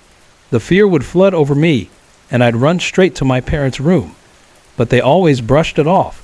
They said I was imagining things, that the house was old and creaky, that it was just the house settling. But deep down, I knew I wasn't imagining it. And the fear stayed with me, creeping back almost every night. When I was about 9, it happened again.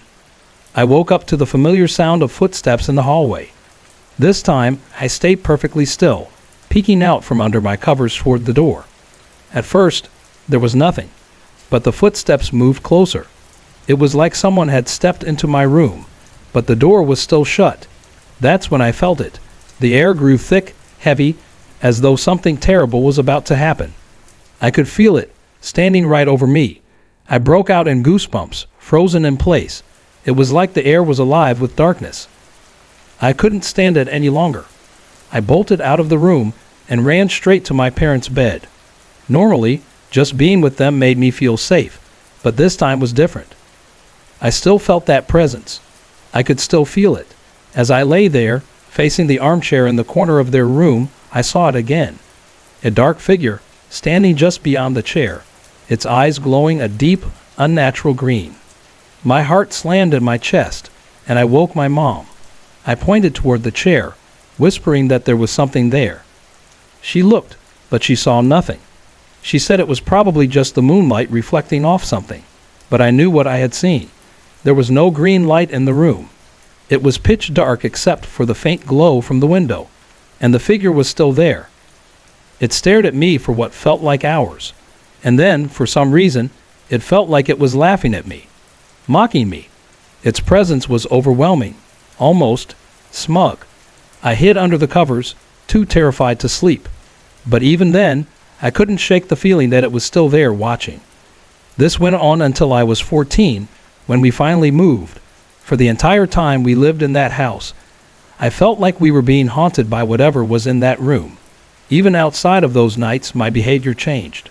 My mom said I started having violent outbursts, screaming, destroying things, even hurting myself. She said it was like I was possessed. I didn't remember anything afterward. It was like I would black out during those episodes. It was the spring of 2004, a bright and sunny morning. My daughter and I had packed the car and set off on a 2-hour drive south of Chicago. She was representing our district in the under-15 state basketball championships, and we were both excited. The music was on, and we sang along at the top of our lungs, enjoying the moment and looking forward to the games ahead. My daughter mischievously turned on her mobile camera, capturing our little road trip fun. The road we were on was notorious for accidents, but that day we didn't think much of it. Rounding a bend, we were forced to stop abruptly. There had been a head-on collision just moments earlier. It was a grim scene. I told my daughter to stay in the car while I went to see if I could help. As I approached, I saw a young woman lying in the middle of the road. She wasn't moving, and I could tell something was terribly wrong. Another driver stood nearby, screaming hysterically, while others gathered, unsure of what to do. I knelt beside the woman. Her leg was badly broken, twisted unnaturally, and there was a deep gash above her left eye. She wasn't bleeding, and her body was still, too still. My basic first aid training told me her neck was broken, and when I checked for a pulse, I found none. She was gone. The realization hit me hard. She was someone's daughter, someone's loved one. I thought about her parents and how devastated they would be. Walking back to the car, I felt an overwhelming sense of guilt. Could I have done more?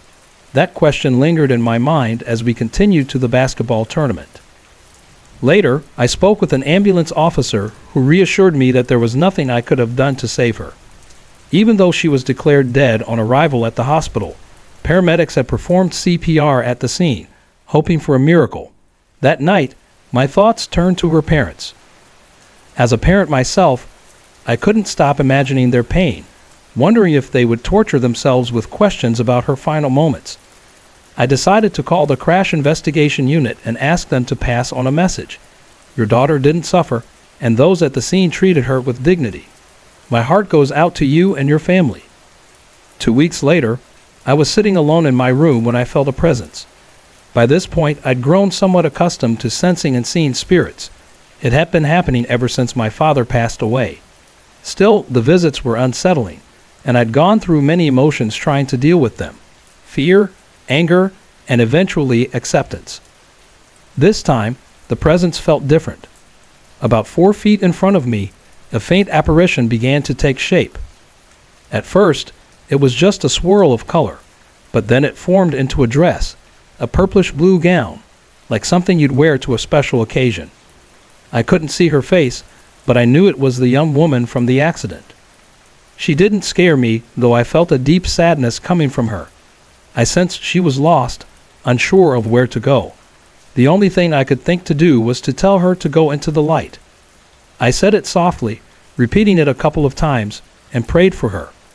The dress lingered for about 30 seconds before it faded away and she was gone. Reflecting on her tragic death reminded me of an experience from my own life. When I was 18, I was in a serious car accident. My cousin was driving and I wasn't wearing a seatbelt. We were going about 45 to 50 miles per hour when he lost control and hit a tree head-on. Just before the impact, something extraordinary happened. A white flash of light surrounded the car, and everything seemed to slow down, in what felt like 5 long seconds, though it must have been just a split second. I had enough time to brace myself.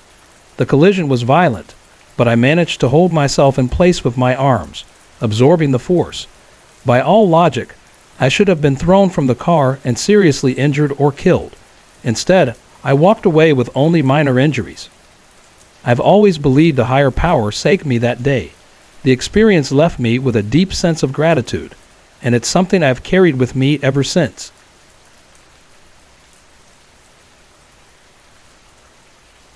I've always been sensitive to the things around me, especially in the house I grew up in. I don't live there anymore, but I visit often, and that feeling, like something's always watching, has never quite gone away. My mom bought the house when I was barely a baby, and I lived there until I was 19. It wasn't just a house. It had a past, and that past might explain some of the strange things that happened there. When I was a kid, the house had this one room we called the sunroom. To get there, you walk through the front door. My mom's bedroom was on the right, and my sister's room was right across from it. Moving further down the hall, you'd find the living room on the left, and the dining and TV rooms on the right. Past an archway was the kitchen, and then a small hallway led to the laundry on the right and my brother's sunroom on the left. The layout changed after a fierce hailstorm tore up the place. They had to rebuild parts of it, but before all that, the sunroom was the most unsettling spot in the house. My mom used to tell me about the previous owner, a man named Fred, who lived there alone before we did. He was reclusive, a loner who didn't like leaving the house. I always felt like something was off about him, even before I knew much about him. Fred had installed bars on the windows. He passed away from a heart attack just before my family moved in. Whether it was Fred's lingering energy or something else, that room, his room, always felt heavy. It felt like you were never truly alone in there. No matter how hot it got outside, the sunroom was always ice cold. Stepping into it felt like walking into another world. The air had this thick, oppressive feeling, as if someone was standing behind you, ready to yell, "Get out!" There were many times when I was too scared to move, frozen in place, just waiting for something to happen. And things did happen. Small, unsettling things that made it hard to ignore. If I sat down to watch TV, the remote would end up on top of the TV, even though I never touched it. Objects would shift on their own, or sometimes something would be thrown across the room with no explanation. There were nights when I'd hear footsteps, quick, determined steps, as if someone was rushing toward me, but when I looked, no one was there. This eerie feeling continued even after the renovations changed the layout of the house. Even in the newly built parts, it felt like something still lingered. My mom, too, had her own terrifying experience. She told me once, when I was just a toddler, she had to take me to the bathroom late at night. Suddenly, a bright flash of light shot past her, and she was so frightened she grabbed me and ran to my dad, praying the whole way. My mom's a deeply spiritual woman. She's not easily scared, but that night was different. It shook her to her core. After the renovations, the house had a longer hallway where the kitchen used to be. The strange presence never left. Whenever there was an argument or tension in the house, I'd feel it.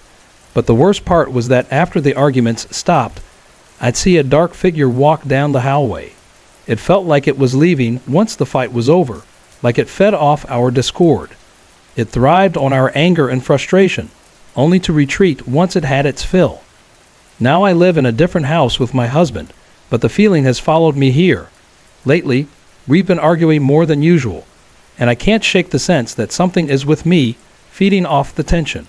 There are moments when I don't feel like myself, like someone else is inside me, pulling the strings. Angrier, more volatile. It's terrifying. My husband has even said that I'm not the same during those times, and that, more than anything, is what scares me the most.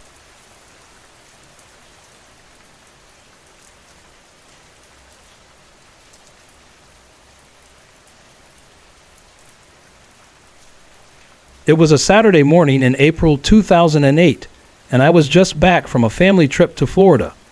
I was 16, turning 17 soon, and honestly, I didn't really believe in ghosts or anything like that. I'm the type who watches scary movies and laughs it off, thinking it's all made up. But what happened that morning? Well, it still makes my skin crawl even now. I woke up from a strange dream. In the dream, there was a man, huge, dark, and terrifying. He chased me, but I managed to escape. But then he sent other people after me. It wasn't a nightmare, though. I've never been one to wake up in a cold sweat or screaming, but something about it felt wrong. It stuck with me. When I opened my eyes that morning, everything felt hazy, like I was still caught between sleep and wakefulness. My room had that soft, golden glow coming through the blinds, and I could hear my mom moving around in the kitchen. Everything felt calm. Until I glanced over at the armchair at the foot of my bed. And that's when I saw him. A man. Solid. Dark. Maybe in his mid-20s. He was slouched in the chair like he'd been sitting there for a while, just waiting. Then, when he saw me looking, he straightened up slightly. The first thing I noticed was his neck. It looked way too long, stretching unnaturally. It sent a shiver down my spine. Without thinking, I muttered, "Who the hell are you?" His voice was smooth and calm, almost soothing. He said, "It's okay. Someone sent me to guard you." He used a name, but it slipped away as soon as I heard it. Still groggy from sleep, I thought it might be related to my dream. Maybe the evil man had sent him to take me back. I didn't feel scared, though, just annoyed. I remember rolling over on my pillow, closing my eyes tightly and convincing myself that it was just part of a lingering dream. But the guy kept talking. He seemed like he wanted to tell me something, but I wasn't listening. I was too tired. Eventually, he stopped talking, almost like he was frustrated with me. I must have drifted back to sleep, because the next thing I knew, I woke up again. The room looked the same as it did when I first opened my eyes. The same soft light. My pillow was under my left arm, the blanket tucked beside me. Everything was in the exact same position. That's when it hit me. This wasn't a dream. Whatever I saw, whoever he was, had been real. Later, I casually asked my mom, "Did you hear me talking to someone earlier?" She hadn't. She was in the kitchen, and nothing out of the ordinary happened. At first, I brushed it off, but as the day went on, I realized something. I hadn't been dreaming. I was awake when it happened. I wasn't scared, though. I was mostly just rude to him, which, looking back, seems kind of funny. But now, I wonder, who was he? My mom thought it might have been my granddad, so she dug through old photo albums to see if I recognized anyone. The guy in the chair looked younger and thinner than my granddad, though, so I didn't think it was him. A few people I talked to thought he might have been a demon, but that didn't feel right. He didn't feel threatening, just persistent. My best friend, who's Christian, tried to offer me advice, but honestly, it just made things more uncomfortable. Even the teachers at my school couldn't really explain what happened. Back in 1992, I crawled into bed around 1:30 in the morning, exhausted from a long day. I thought the person beside me was my girlfriend, but when she turned toward me, her face wasn't hers anymore. It was the face of an ancient woman, her eyes bloodshot and glowing like a demonic fire, staring right at me. For years, I've convinced myself it was just a nightmare. But after hearing stories like yours, I'm starting to question if there's something more to it. Let me explain something that might help make sense of what happened that night. For over 25 years, I've experienced something called astral projection, leaving my body while I sleep. It's happened more times than I can count. I've often doubted myself, wondering if it's all in my head. But one night, about 5 years ago, something happened that still sends shivers down my spine. It was around 2 a.m., and I found myself standing by my bed, watching my own body sleep. It wasn't the first time this had happened, so I casually walked down the hallway, past my son's room, and into the bedroom where my wife and younger son were sleeping. My son was facing the wall, and my wife was lying on her back, staring up at the ceiling. Before I could even think about what I was doing, I was pulled back into my body, still asleep. But then it happened again. I was standing next to the bed, separated from my body. This time, I walked back to my wife's side and did something I'd never attempted before. I reached out and touched her foot, hoping that she'd wake up and see me. If she did, I'd have proof that this wasn't just a dream. But before I could even register what was happening, I was back in my body. Determined to make this real, I got up one more time and headed back to the room. This time, my wife had rolled over, her back turned to me, just like my son. That was it. I woke up for real. The next evening, I couldn't hold it in anymore. I told my wife, "I think someone was in the house last night." Her eyes went wide, and she said, "I know. Someone touched my foot." She described the experience exactly the way I remembered it, even down to the way they walked into the room multiple times. That validation was all I needed. Now, let's go back to 1992. This is the first time I've shared this story in such detail. At the time, I was living in a small, cozy house near the edge of a quiet town in Pennsylvania, built in the 1920s. My girlfriend and I had just had an argument that night about something I can't even recall, and I ended up sleeping on the thin mattress in the spare room. I remember feeling uneasy, like I had to wake up and go back to bed. Eventually, I did wake up, or at least I thought I did. Everything felt normal as I got up from the mattress and walked to the bedroom. My girlfriend was lying on her side, facing away from me. I saw the clock. It was 1:30 a.m. I climbed into bed, and as I settled in, she began to turn toward me. What happened next is forever etched in my memory. Her face wasn't hers anymore. It was the face of an old, twisted woman with eyes glowing bright red. She lunged at me, pinning me to the bed. I was paralyzed, unable to move, as her cold stare burned into my soul. I squeezed my eyes shut, praying over and over, "This isn't real. Please, let this not be real." Suddenly, I was back in the spare room, waking up again. My heart was racing, and I cautiously made my way back to the bedroom. This time, everything seemed normal. My girlfriend was still lying on her side, her back to me. I checked her face before getting into bed. She looked normal. But as I lay there, that same paralyzing sensation crept over me again. I heard something from beneath the bed, a faint, eerie scraping noise. Then, slowly, a long, bony arm with claw-like fingers emerged, inching toward my throat. I couldn't move as it grabbed me with an iron grip. It was the same creature as before. I squeezed my eyes shut, praying even harder this time. Somehow, I found myself back in the spare room. This time, I woke up for real, drenched in sweat, my heart pounding in my chest. I stumbled back to the bedroom, where my girlfriend was still sound asleep. The clock still read 1:30 a.m. I turned on the light, waking her up. She looked at me, her eyes filled with concern, and said, "What happened to you? You look awful." Hey everyone! I put a lot of effort and heart into creating these videos just for you. If you're enjoying the content, I'd love to hear from you. Drop a quick comment below and let me know where you're watching from and what time it is for you right now. Your support means the world to me, and it keeps me motivated to bring more awesome videos your way.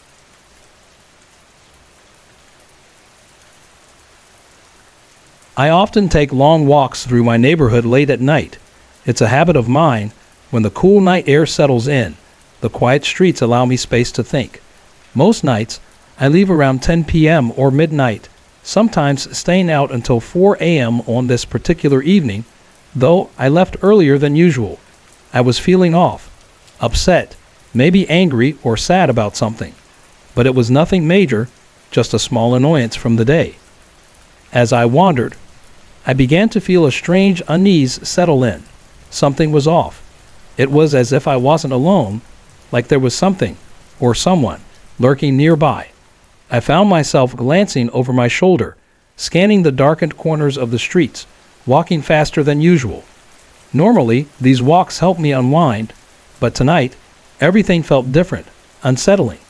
I couldn't shake the feeling. The last time I'd felt this way was a year ago, in the small town of Pine Lake, just outside of town. That night, I'd had a run-in with a group of local troublemakers near an old abandoned farmhouse. The memory of that tense encounter had me wondering if maybe my gut was picking up on something again. Maybe I wasn't being paranoid after all. But as I walked, I tried to push the thought aside and focus on calming my nerves. Still, I knew it was a lost cause. My mind wouldn't stop racing, and I knew I wouldn't be able to relax. So I made the decision to head home early.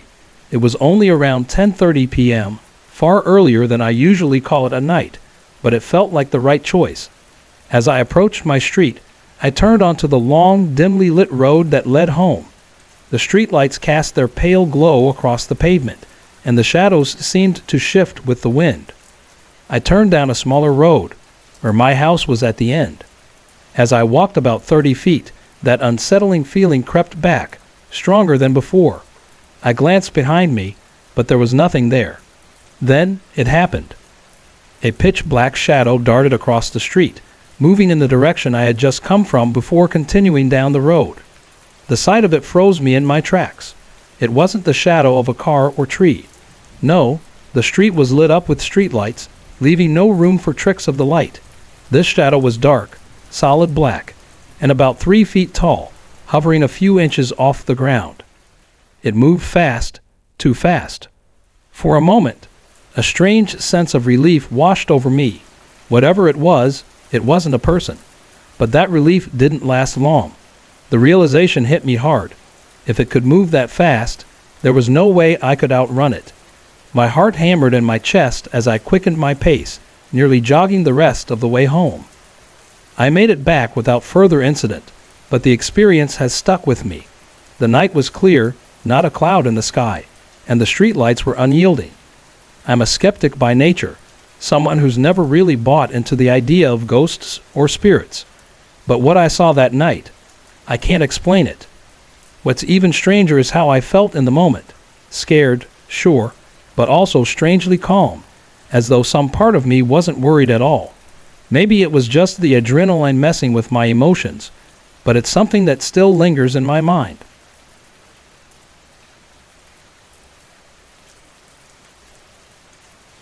For as long as I can remember, I've had what some might call spirits or guides following me.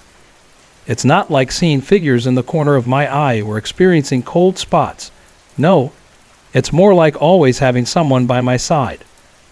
I often feel like there's someone standing just behind me, whispering softly.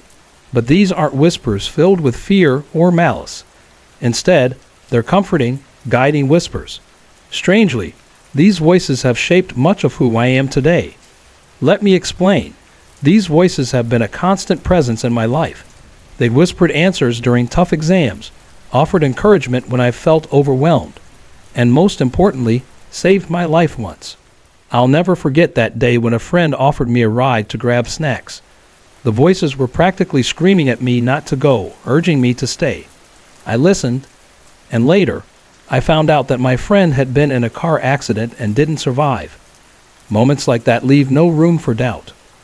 They've also brought unexpected talents into my life. I can speak several languages fluently, languages I've never formally studied. It's almost like someone is whispering translations in my ear, telling me exactly what to say. I've even quoted ancient languages, like Old French and Classical Latin, without realizing it until someone pointed it out. I once had a professor praise me for my knowledge of Old French, a skill I didn't even know I had. I was simply repeating what the voices told me. In my work as an HR manager, these whispers have been invaluable. I'm often praised for my insight and my ability to read people. What others don't know is that I have a quiet guide in my ear, offering advice on what's really happening beneath the surface. It's almost like having a sixth sense. Physically, I've never seen these beings, but I can feel them. Sometimes I'll catch fleeting shadows in my peripheral vision or feel a gentle touch on my shoulder or back. It's comforting, really. Over the years, I've come to trust these subtle nudges. They guide me away from danger and point me toward opportunities. I've even asked them questions directly, and they respond. It's like having a team of unseen advisors, always learning, always keeping me updated on things I might not know yet. Sometimes it's about new legislation. Sometimes it's about breaking news, things I haven't read about but suddenly know. There was one period in my life when their advice became intensely personal. I was in a marriage I'd entered because I felt it was the right thing to do after my girlfriend became pregnant. For years, the voices reassured me that I was doing the honorable thing. But after 5 years, their message changed. They told me it was time to move on, to seek the happiness I deserved. I listened. Shortly after, I reconnected with someone I'd always dreamed of being with. Now we're together, and it feels like everything aligned perfectly, just as it should. But not every experience has been without its bumps. There was one strange moment when I felt their absence. My family and I were visiting the quiet town of Sedona, Arizona, known for its mysterious energy vortexes. When the voices told me they couldn't follow me to a particular spot, they reassured me they'd be waiting when I returned. True to their word, as soon as we left, they were back. It was brief but unsettling, like a part of me had gone missing. My family is alive and well, except for one grandparent, so I can't tie these voices to anyone specific. But whoever or whatever they are, I hope they never leave. The thought of losing this connection, of being truly alone, is a fear I can't imagine. They've become as much a part of me as anything else in my life.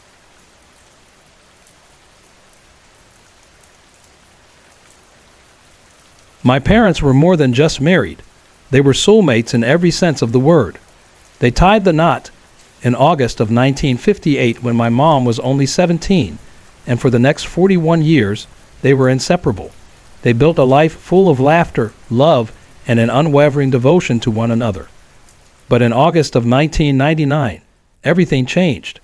My dad passed away after a long battle with lung cancer. The very last thing he did, using what little strength he had left, was raise his hand to my mother's face, look her in the eyes and whisper, "I love you." Those were the last words he ever spoke. At the time, I was an atheist, fully convinced that death was the end. I had dismissed the idea of anything beyond this life, clinging to the belief that once it was over, it was over. Losing my dad was a devastating blow, but at least I found some comfort in the thought that he wasn't suffering anymore. My mom, though, was broken. He had been her world. Desperate to feel his presence again, she began to long for a sign, anything to show her that he was still there, still with her. One night, I decided to try something I'd learned years ago, a way to connect with the spiritual world. I focused, trying to fall into a deep sleep, visualizing the backs of my hands to ground myself. And that's when it happened. I found myself in a dream, but it wasn't like any dream I'd ever had before. It felt real, more real than anything. And then, there he was, my dad. He smiled at me and said, "You did it, son." We embraced, and he told me to let Mom know that he loved her. Before the dream ended, I asked him how I could prove to my mom that what I saw was real. How could I show her it wasn't just my imagination running wild? He paused, then said, "Tell her about Harry and Edna." When I woke up, I told my mom everything. The moment I mentioned Harry and Edna, her face lit up with recognition. Harry and Edna had cared for my dad when he was a teenager. There was no way I could have known that. After that night, strange things began happening. One evening, as I lay in bed, I felt someone sit beside me. The mattress dipped under their weight, and then, just as suddenly, it lifted as though they had stood up. I tried to convince myself it was just my mind playing tricks, but deep down, I knew. Another time, my bedroom door creaked open on its own, even though all the windows were shut tight and there was no draft. When I asked aloud, "Dad, if it's you," knocked 3 times, the walls answered, 3 solid knocks, and then nothing but silence. Years passed, and the signs never stopped. My dad would appear before important moments in my life, almost like he was trying to warn me. Just days before my mom passed away in August 2009, I heard the knocks again. By then, she was in palliative care, bravely fighting the same illness that had taken my dad all those years ago. But even in the face of it, she never lost her spirit. She kept her humor, even joking about haunting me, flashing that cheeky grin I'd known since childhood. On the day she passed, I held her hand, whispering, "Go to him, Mom. Your heart will be full again. He's waiting for you." Moments later, she was gone. Just like my dad, she left this world on a Thursday in August, 10 years to the day. The days that followed were the loneliest of my life. But then, one night, the silence of my home was shattered by a chorus of knocks, louder, sharper, more intense than ever before. I knew immediately. My mom and dad had returned together to let me know they were okay. That night, I felt her sit on my bed. Her hand brushed my face just like when I was a child. It was her way of saying goodbye. I whispered, "Mom, I know it's you. Please, don't let my grief hold you here. You've earned your peace. Go to where time moves like the blink of an eye." Though I couldn't see her, I felt her love wrap around me as she said her final goodbye. Since then, they haven't come back. I like to think they've found each other in a place where their love can exist forever, unbroken.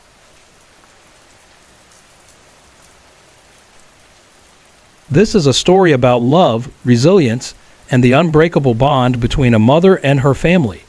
A reminder of how fragile life is and the strength we all carry within us. It's a deeply personal journey I feel compelled to share, not just to honor my parents, but also to convey the profound impact their love and courage had on me. It all began on a quiet evening in January 2009. My mom and I were on our way to her doctor's appointment. As we drove through the sleepy streets of Silver Springs, she shared a dream she had the night before. A shadowy figure had whispered to her that she'd be better off in the spirit world. With her usual resolve, she added that if the chest x-ray revealed bad news, she'd simply thank the doctor and go home, not making a fuss about it. When the doctor showed us the results, his face was serious. My mom's left lung had collapsed, and she was battling pneumonia.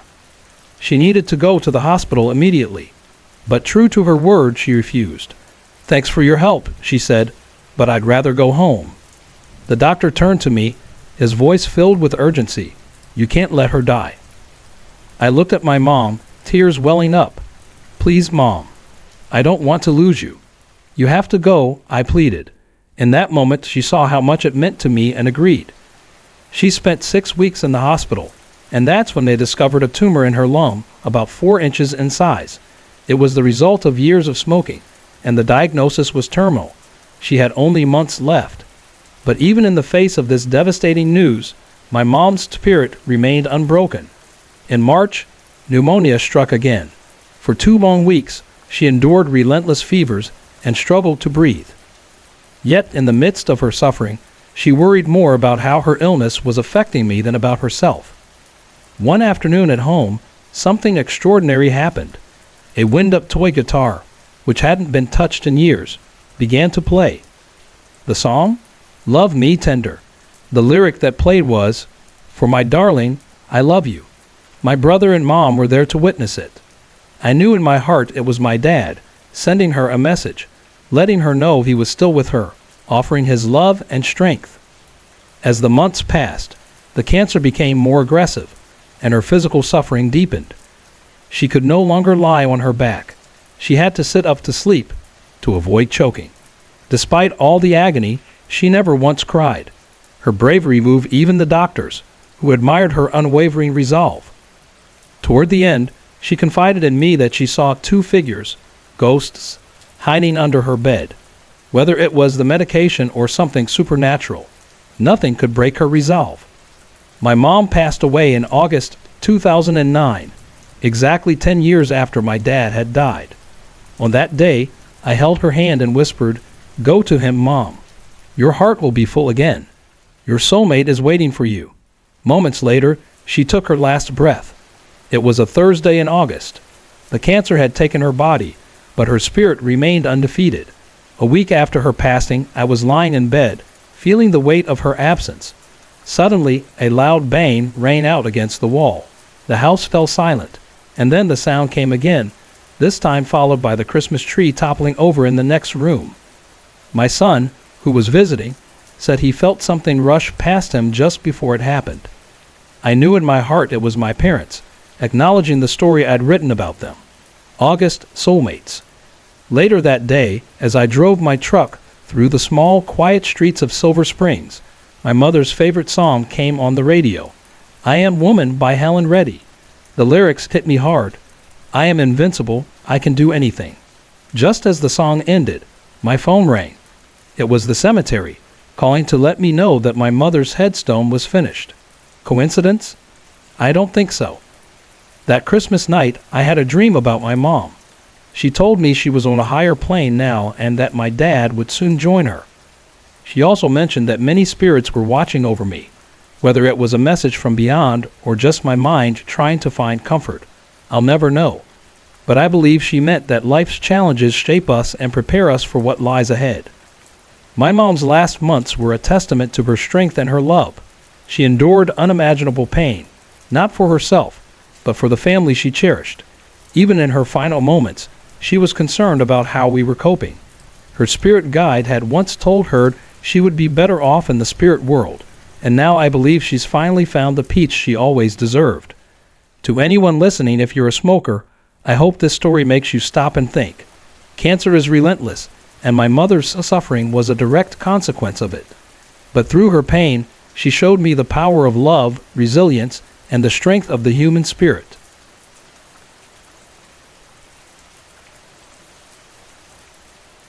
A few weeks ago, I had an experience that still haunts me to this day. It happened while camping deep in the Appalachian Mountains, a place so remote it felt like the end of the world. I was taking a rare break from my life as a roadie for traveling bands. A life of long nights, constant travel, and never-ending shows. So I planned this trip with 2 old friends, hoping to escape the chaos and find some peace and quiet, far from the buzz of city lights and crowded venues. Our destination was near a small town called Pine Ridge in the heart of Kentucky. Locals often whisper about the woods surrounding the town, referring to it as the Devil's Hollow, a place shrouded in unsettling legends. These woods are said to be haunted by shadowy figures, with stories passed down through generations. To us, though, it was just another excuse for campfire stories. After hours of driving through winding roads and dense, fog-covered forest, we finally found a long-forgotten logging trail that led us to our campsite. The place was perfect, isolated, untouched, and eerily quiet. We left the truck parked about 5 miles back and hiked in, keeping an eye out for snakes and the infamous black widow spiders that tend to lurk in the dark corners of the woods. By the time we arrived at the site, the sun was beginning to dip below the horizon. We quickly set up camp, laying out a tarp for shelter, digging a pit to store our food and drinks, and constructing a solid fire pit. Soon enough, the crackling of the fire filled the air, and we were settled in, playing cards, sharing beers, and telling the usual tall tales. The night was warm, the stars shining bright, and the air eerily still. It was one of those moments that made you feel small, like you were nothing more than a speck against the backdrop of nature's vastness. Around midnight, I decided to step away from the fire to take a leak, as we called it. My buddies cracked jokes about the bougie man, but I was more concerned about stepping on a snake than anything supernatural. As I stood there, gazing up at the stars, a foul smell hit me like a punch to the gut. It was overwhelming, like something rotting away in the earth. My eyes watered, and I choked, stumbling back toward the campsite. Then I heard it. A deep guttural growl that seemed to vibrate through the ground beneath me. It wasn't a noise I had ever heard before, low and primal, as if the earth itself was moaning. My heart began to race as I bolted back to the camp, trying to explain what had just happened. My friends laughed it off, dismissing it as some wild animal. So we went back to our game, but I couldn't shake the feeling that something was watching us. By 11:45, I was exhausted, so I crawled into my sleeping bag. The campfire still flickered faintly as I drifted off, but I didn't know how long I slept before it happened. The sound that jerked us all awake. It was a scream, loud, high-pitched, and utterly inhuman. It froze us in place, and we sat, listening as something massive charged through the trees, snapping branches like they were twigs. And then we saw it. Something enormous, easily 7 feet tall, emerged from the shadows and stepped into the clearing. It moved with a strange, animalistic gait, half man, half beast, its build more gorilla than human. The same foul smell from earlier hit us once again, decay and rot, as if death itself had wandered into our campsite. I couldn't make out the details in the dark, but its silhouette was unmistakable. It paused for just a heartbeat before vanishing back into the forest, crashing through the trees with terrifying speed. None of us slept after that. We huddled around the fire, clutching whatever we could find. Sticks, a hatchet, even rocks, waiting for daylight to arrive. When the first light of morning broke through the trees, we packed up as fast as we could and left. As we hiked out, the damage was clear. Saplings had been bent and broken. Our gear was trampled, and the campsite looked as if a storm had swept through. Whatever it was, it had been real.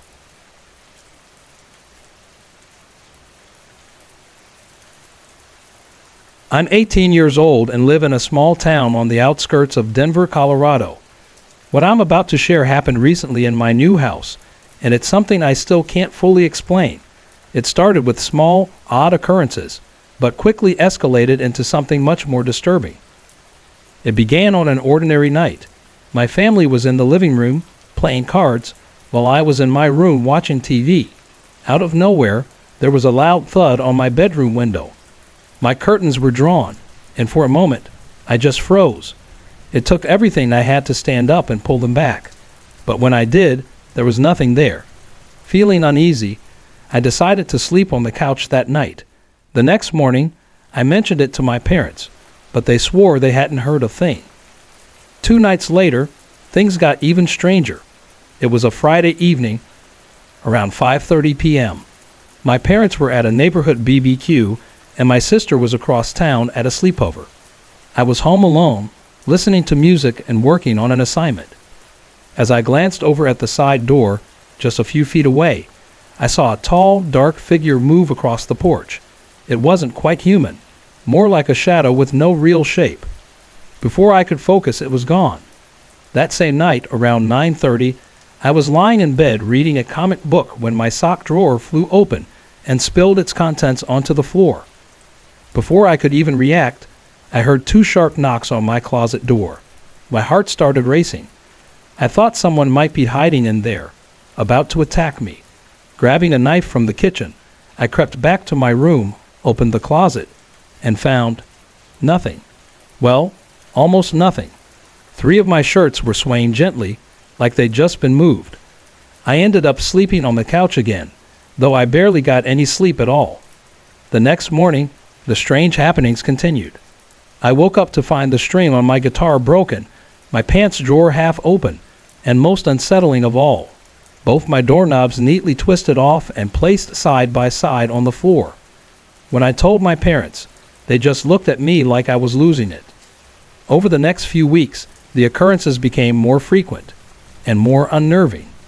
As I lay in bed at night, I'd hear my name whispered over and over, as if it was circling around my head, getting faster and faster before fading away. Sometimes my guitar would start strumming on its own, and there were more violent knocks on the window. Oddly enough, the banging on the closet stopped, but that didn't make things feel any less unsettling. Months later, a friend of mine stayed over, hoping to keep me company. We set up an air mattress on the floor and were just chatting about our plans for the next day when it started again.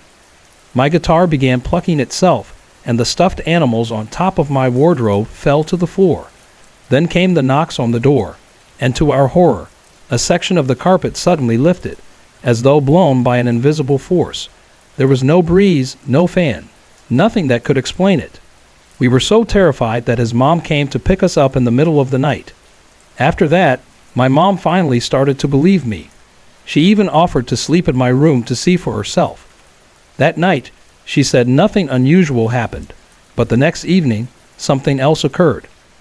At around 7:30 p.m., I was lying in bed when I felt a strong, sudden tug on my right toe. I bolted upright, my heart pounding. Then, as if on cue, my guitar strummed itself again, and this time my underwear drawer slid open, landing neatly on the floor without spilling a thing. These incidents haven't stopped. They come and go, and each time, they seem to grow more intense.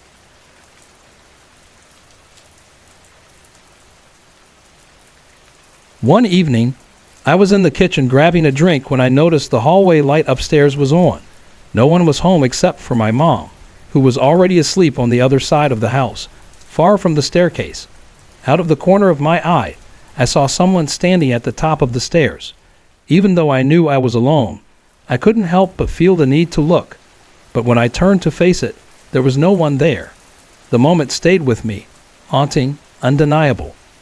And this isn't the only strange thing that's happened in our house. My dad's had his own terrifying experience.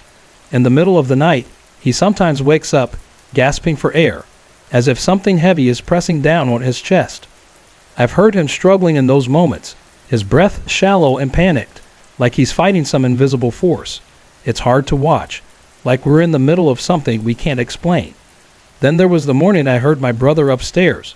It sounded like he was rushing around, getting ready for something. I didn't feel like dealing with him, so I stayed downstairs. Later, when my mom came home, I casually mentioned I should probably go say hi to Luke. She gave me a puzzled look and said, "What are you talking about? Luke hasn't been home all day." Whatever, or whoever, I'd heard upstairs wasn't my brother. Last year, something even stranger happened. It was around 2 a.m., and I was in the kitchen, near the bathroom. I heard tapping sounds, like fingernails against the bathroom wall. For a moment, I froze, too scared to move. Then, trying to be brave, I walked over to the bathroom door, but as soon as I reached it, the tapping stopped. I shrugged it off, thinking it was nothing, and went back to my seat. But the second I sat down, the tapping started again. Panic rose in my chest. I ran to my room, leaving all the lights on. The next morning, I apologized to my mom for leaving the lights on, but she swore they were off when she got up. That was the moment I knew something had been messing with us. One of the creepiest things happened to my sister. She was in the kitchen with her boyfriend when they both left through separate doors leading into the hallway. It was dark, and she reached out to grab his hand, thinking he was right in front of her. She even saw his figure standing there, but instead of taking her hand, he called out from the other end of the hall, far away from where she was. What she saw wasn't him. She was so shaken, she ran straight to her room. I'm not sure if her boyfriend really believes her to this day.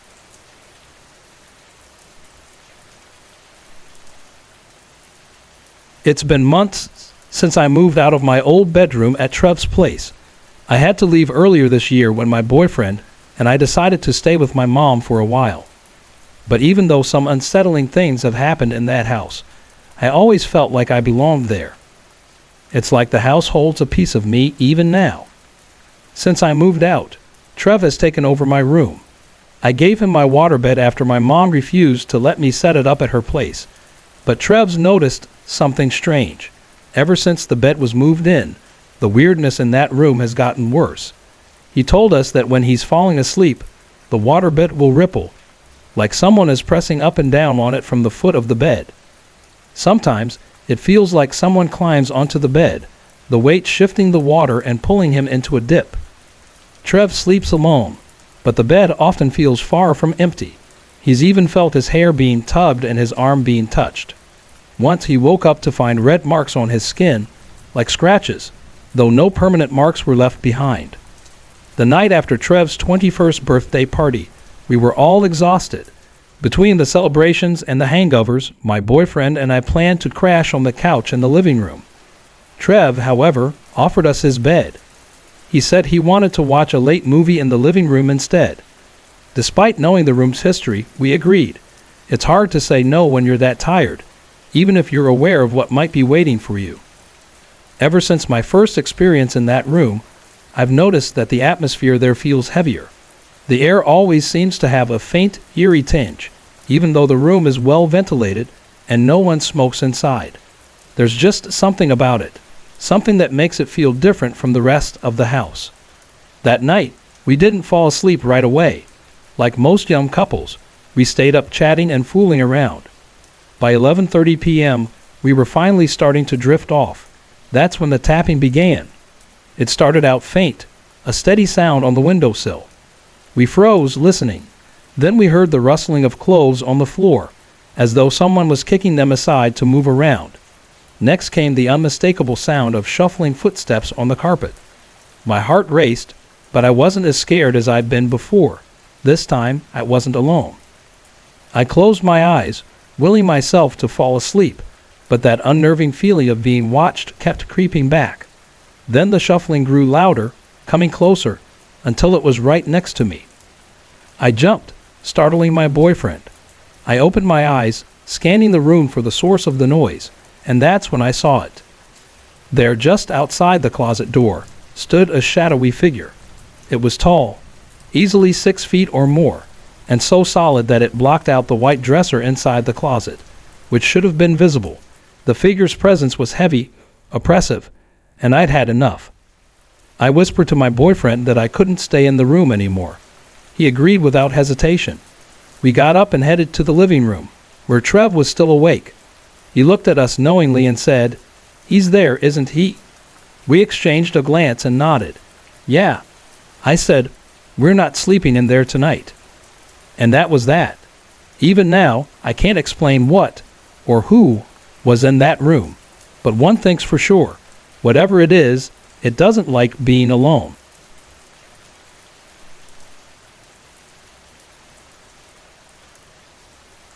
It all started with a strange encounter in my old bedroom at my friend Matt's house.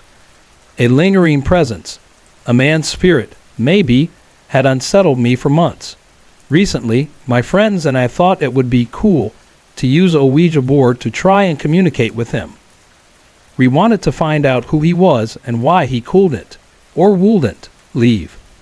I'd tried a Ouija board before, but I hadn't gotten anything convincing. It always felt like someone was pushing the glass or messing with us. But this time, I was determined to do it right. I spent hours researching online, reading about the signs of bad spirits, questions to avoid, and how to properly close a session. We didn't have a traditional board, but I found a printable one, laminated it, and gathered white candles, sage, and frankincense. The one thing we were missing was a pure silver coin, but we decided to go ahead anyway. Matt's mom, Mrs. Daniels, warned us not to use the board anywhere near the house. She told us she had a witch's board in the attic, and there was already a bad spirit attached to it. She didn't want any more negative energy in the house. But being the rebellious group of young adults that we were, we decided to sneak into the garage and conduct the session there.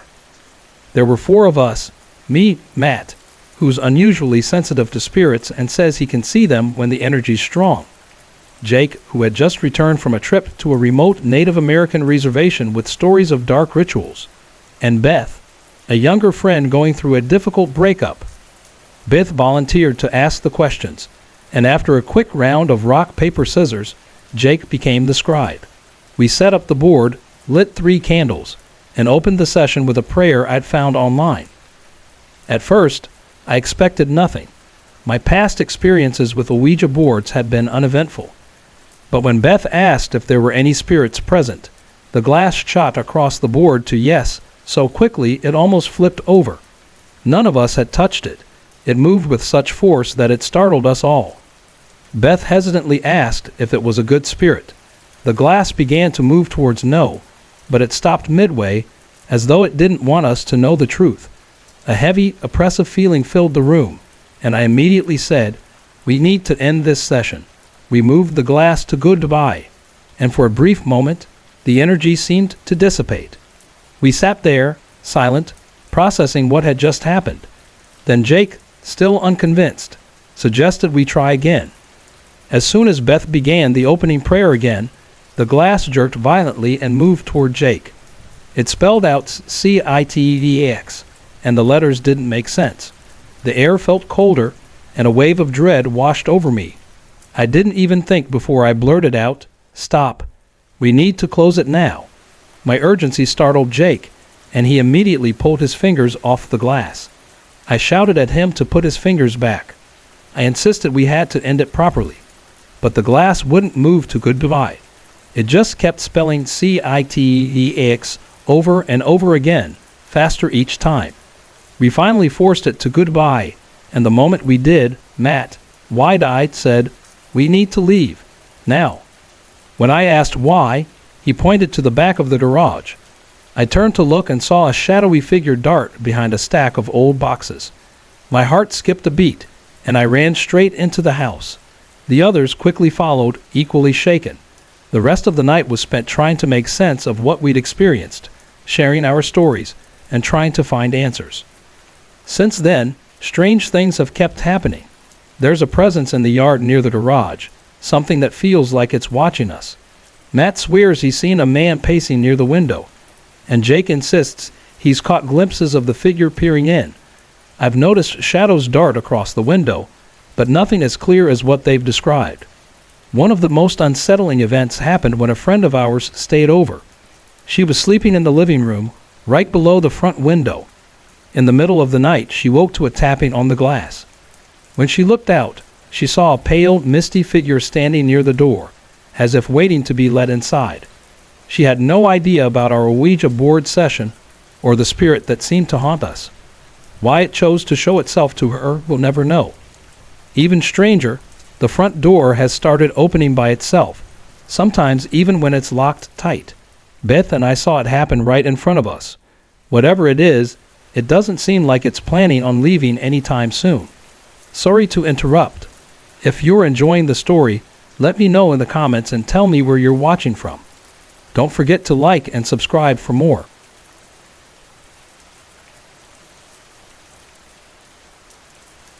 It all started last summer during a quiet evening at my dad's house in the small town of Pine Lake.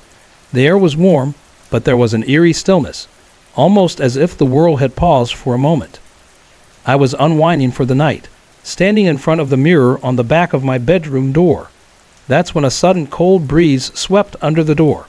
It was so unexpected, especially in contrast to the warm, summer evening, that I stopped and looked around, puzzled.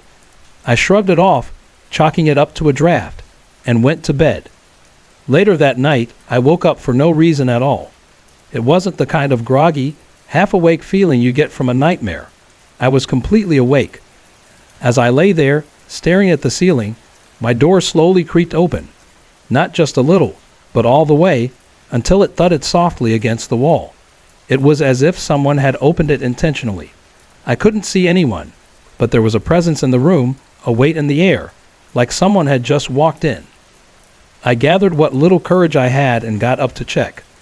I assumed someone in the house had opened the door by mistake, but when I looked around, the house was eerily silent. My dad, my brother, and even the dog were all sound asleep. Too shaken to return to my own room, I spent the rest of the night in my brother's room. The next morning, I told my dad about what had happened. He wasn't at all surprised. "There's something in this house," he said, "a presence that's been here for years. It's harmless, but it makes itself known every now and then." Oddly enough, instead of feeling afraid, I felt comforted. I smiled at the idea of it being something like a friendly ghost, almost like a version of Casper. Since that night, I've had a few more encounters with this presence. Once I saw the front door swing open all the way, just as my bedroom door had the first time. I smiled and casually said, "Hey," even though no one was there. Another time, I saw a dark shadow slip into my dad's room, moving like a person but with no clear form. I assumed it was the same presence I'd felt before. Sometimes, late at night, I'll feel it standing at the foot of my bed.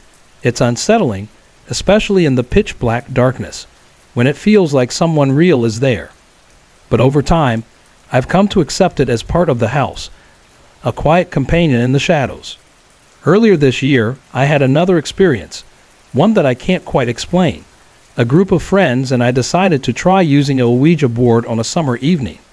We gathered in my dad's living room, lit a few candles, and used a shot glass as the planchette. At first, nothing happened. We laughed, assuming it was just a silly game. But then we split into smaller groups. A few of my friends, all a bit more serious, began asking questions. A little while later, one of them came over to me, looking pale. "They want you to come in," she said, voice trembling. Curious, I joined them. They told me that they had made contact with my grandmother. I sat down, heart pounding, and placed my finger on the planchette. "Is it really you?" I asked quietly. The planchette immediately moved to yes. When I asked where she was, it slowly spelled out, "Heave in." In that moment, a flood of emotions rushed through me, and I couldn't hold back the tears. I stepped away from the board, not realizing at the time that breaking the circle was a mistake. My friends closed the session, but I'm not sure they did it properly. Afterward, one of the girls who had been using the board couldn't stop shivering, even though it was a warm summer night. I wasn't sure if I had truly communicated with my grandmother, but something in me wanted to believe it. That belief brought me a strange kind of comfort, and I've held on to it ever since. Since that night, I've noticed some odd things happening around the house. The Ouija board now sits in the garage, and every time I walk past it, I can't shake the feeling that someone is watching me. It's the same sensation I get in my bedroom sometimes. There's a balloon that floats near the ceiling, moving as if guided by invisible hands. It always drifts above the old doll my grandmother gave me, even though I never placed it there. I like to think that it's her way of letting me know she's still looking out for me.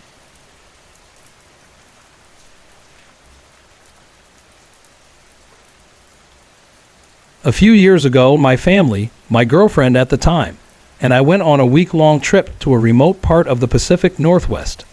Most of our stay was in a small town called Evergreen, but we also ventured out to explore the area's rich history.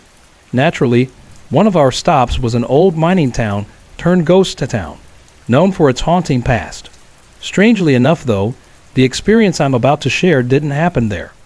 On our last day in the area, we decided to visit a small historic village named Oak Hollow. While wandering through the town, we stumbled upon an old Victorian house that was open to visitors. Intrigued, we decided to step inside. The house seemed like it had been frozen in time. As we walked through the creaky front door, I jokingly asked the guide if there were any ghosts lurking around. She laughed and reassured us that nothing as exciting as the ghost stories of Oak Hollow could be found here. We explored the house, taking in its history. The guide explained that it once belonged to a doctor who had practiced medicine right there in the home. He was well respected in the town, a man everyone relied on, but for reasons unknown to her, he just up and left one day, abandoning both his practice and the house. That evening, we drove back to our home in the city, completely exhausted from the trip. We dropped my girlfriend off, and the rest of us were ready to collapse into bed. But that night, something strange happened. I couldn't sleep. It was like I was caught between waking and dreaming. My thoughts were racing, but they didn't feel like my own. It was as if I was remembering something that hadn't actually happened to me. Images and emotions flooded my mind. A doctor, the only one in town, highly regarded and trusted. Then his daughter fell gravely ill. He did everything he could to save her, but nothing worked. She died, and the loss shattered him. I saw how he had poured all his energy into trying to save her, neglecting his other children and his family. When she died, the grief consumed him. His family fell apart, and eventually, he stopped practicing medicine and left the house behind. Even after I finally drifted off to sleep, these vivid thoughts haunted my dreams. The next morning, I told my mom about the bizarre experience, only to discover that she had experienced the exact same thing. She couldn't sleep either, and had the same thoughts and images running through her mind. Details about the doctor, his daughter, and his breakdown. None of it felt like our own memories, but they were so clear, so real. Oddly enough, no one else in the family had experienced anything unusual that night. It was just the two of us. Later that day, while doing some chores around the house, my mom had another unsettling encounter. She insists she saw a man standing in the hallway. Knowing no one else was home, she spoke to him directly, her voice steady yet firm. "You need to move on," she said. "There's no reason for you to stay here."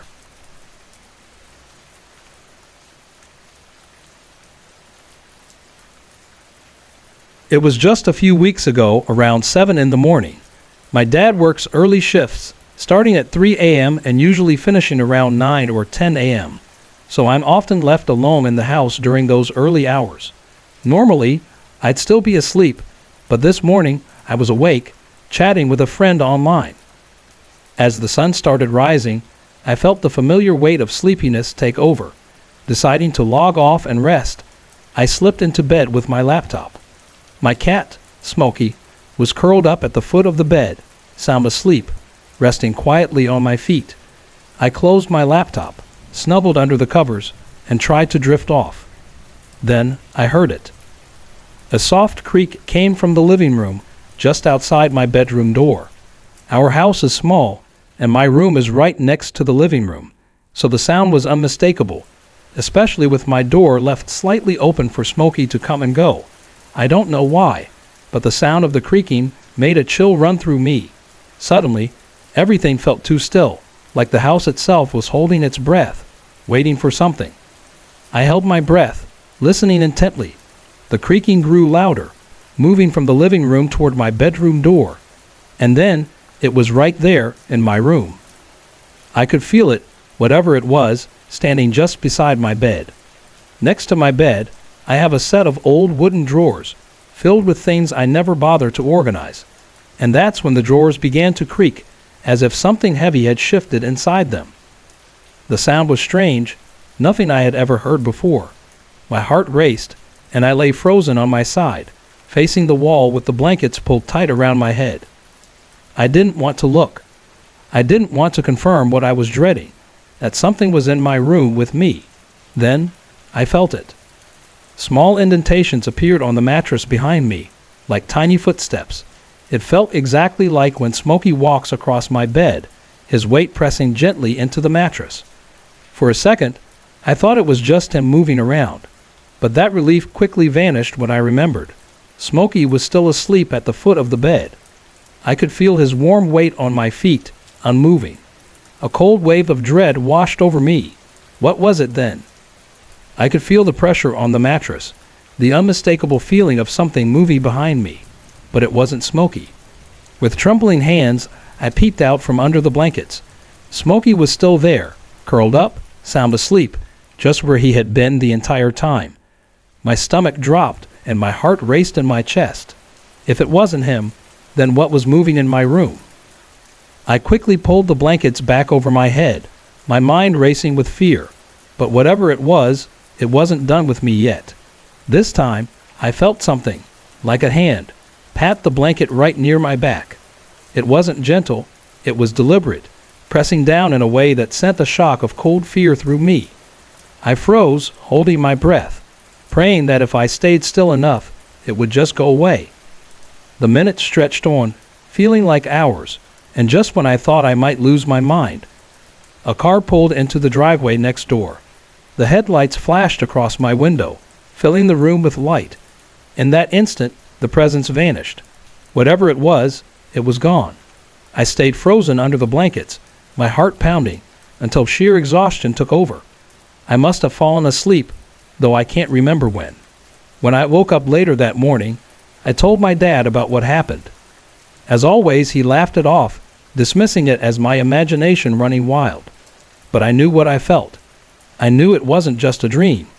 There have been other strange things in this house. Nothing as terrifying as that morning, but still unsettling. The bathroom faucet has turned on by itself more than once, and one time, the sliding mirror in the bathroom opened on its own while I was in the shower. But none of those moments have ever made me feel the kind of fear that gripped me that morning. It's been a while since I last shared what's been going on here. For a long time, things had settled down. The strange sounds, the whispers, and the other unsettling occurrences that once plagued my house seemed to disappear. I started to convince myself that whatever had been happening was finally over, at least for the time being. Looking back now, I realized that the quietness lined up with some big changes in my life. During 2019, I wasn't living alone anymore. A wonderful woman, Emma, who I'd met during a weekend getaway to a small town in Kentucky, moved in with me. At the time, I didn't mention the odd experiences I'd had in the house, mainly because I wanted to put it all behind me, and partly because I didn't want to scare her. When I finally did tell her, she just laughed it off, offering a healthy dose of skepticism, and we never really brought it up again. For the first time in a long while, my house felt normal. There were no strange smells, no scratching noises in the walls, no footsteps echoing in the halls, and none of the eerie music from the old guitar that used to play on its own. I started to relax again, feeling at peace in my own home. But then, at the end of last year, Emma had to move back to Kentucky for work, and within days of her departure, the whispering came back. At first, I tried to ignore it, thinking it was just my mind playing tricks on me. It often happened when I was lying in bed, just drifting off to sleep. I told myself I was probably just exhausted or half dreaming, but as the weeks passed, I couldn't deny it any longer. The whispers weren't loud or clear, but they were unmistakable, always just out of reach, yet definitely there. One afternoon, not long after the whispers had started again, I was standing in the back room of the house. It was a typical chilly fall day in the small town of Pine Lake, still and quiet, with not a door or window open. And then, suddenly, I felt a rush of cold air pass by me, as if someone, or something, had run past me. There was no rational explanation for it. Immediately, I felt the hair on the back of my neck stand up. I feared the worst. Within days, other things started happening. Items began to move on their own or vanish altogether. For 3 nights straight, I placed the TV remote on the coffee table before going to bed, only to find it sitting on top of the bookshelf the next morning. It was unnerving, but I remembered something I'd read about confronting these situations head-on. Feeling a bit foolish, I spoke aloud. "I'm going to bed. Leave it alone." To my surprise, it worked. The remote stayed where I left it the next night, but my relief was short-lived. The whispers didn't stop, and more things began disappearing. Books, CDs, even little personal items. One night, as I lay in bed and heard that familiar pest, I decided to confront whatever it was again. Sitting up, I shouted into the stillness, "Go away. You're not welcome here." What happened next was unlike anything I'd ever experienced before. The room seemed to darken, and the air thickened around me. I felt dizzy, like I was being sucked into some void. Then everything went black. The next thing I knew, it was morning, and I woke up feeling like I had the worst hangover of my life. But I hadn't been drinking. I went to the doctor to rule out any medical issues, and everything came back normal. That's when the panic set in. This wasn't just in my head. It was real. Since then, things have only gotten worse. Whatever is in my house now feels different, angrier even. I've come home from work to find windows broken, yet nothing was stolen. Light bulbs burn out within a day or two, no matter how new they are. The whispering has grown more frequent, and there's this constant, overwhelming sense of dread that I can't shake.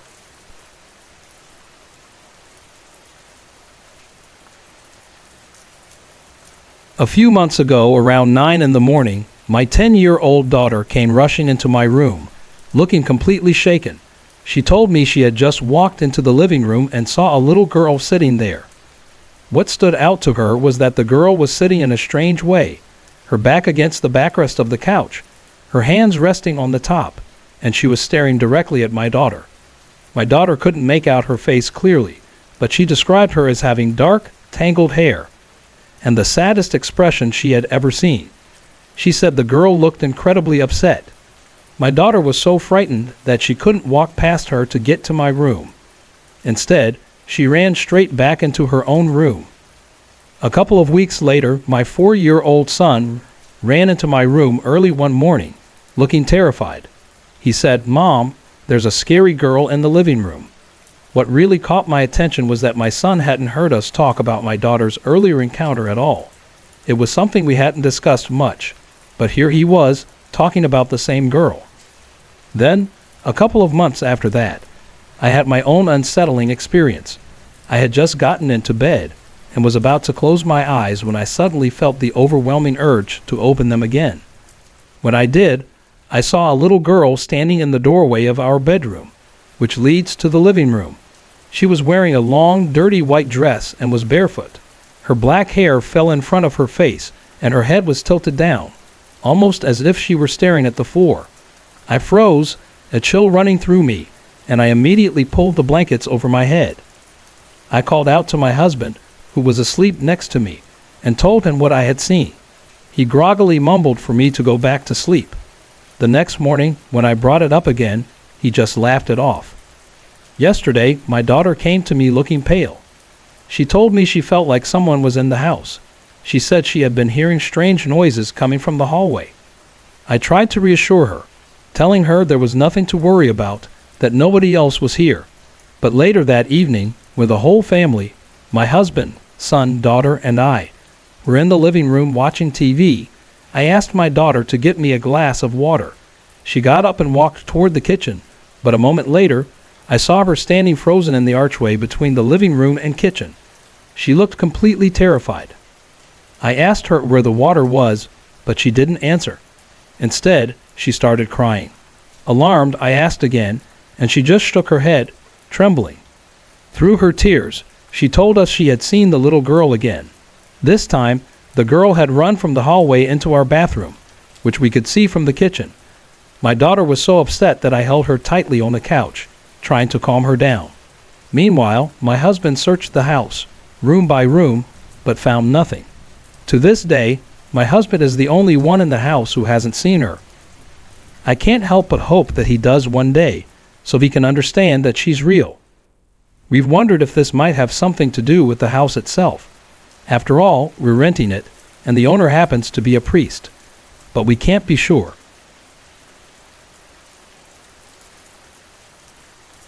One warm afternoon, my sister and I were sitting outside, chatting while watching our kids play hide and seek.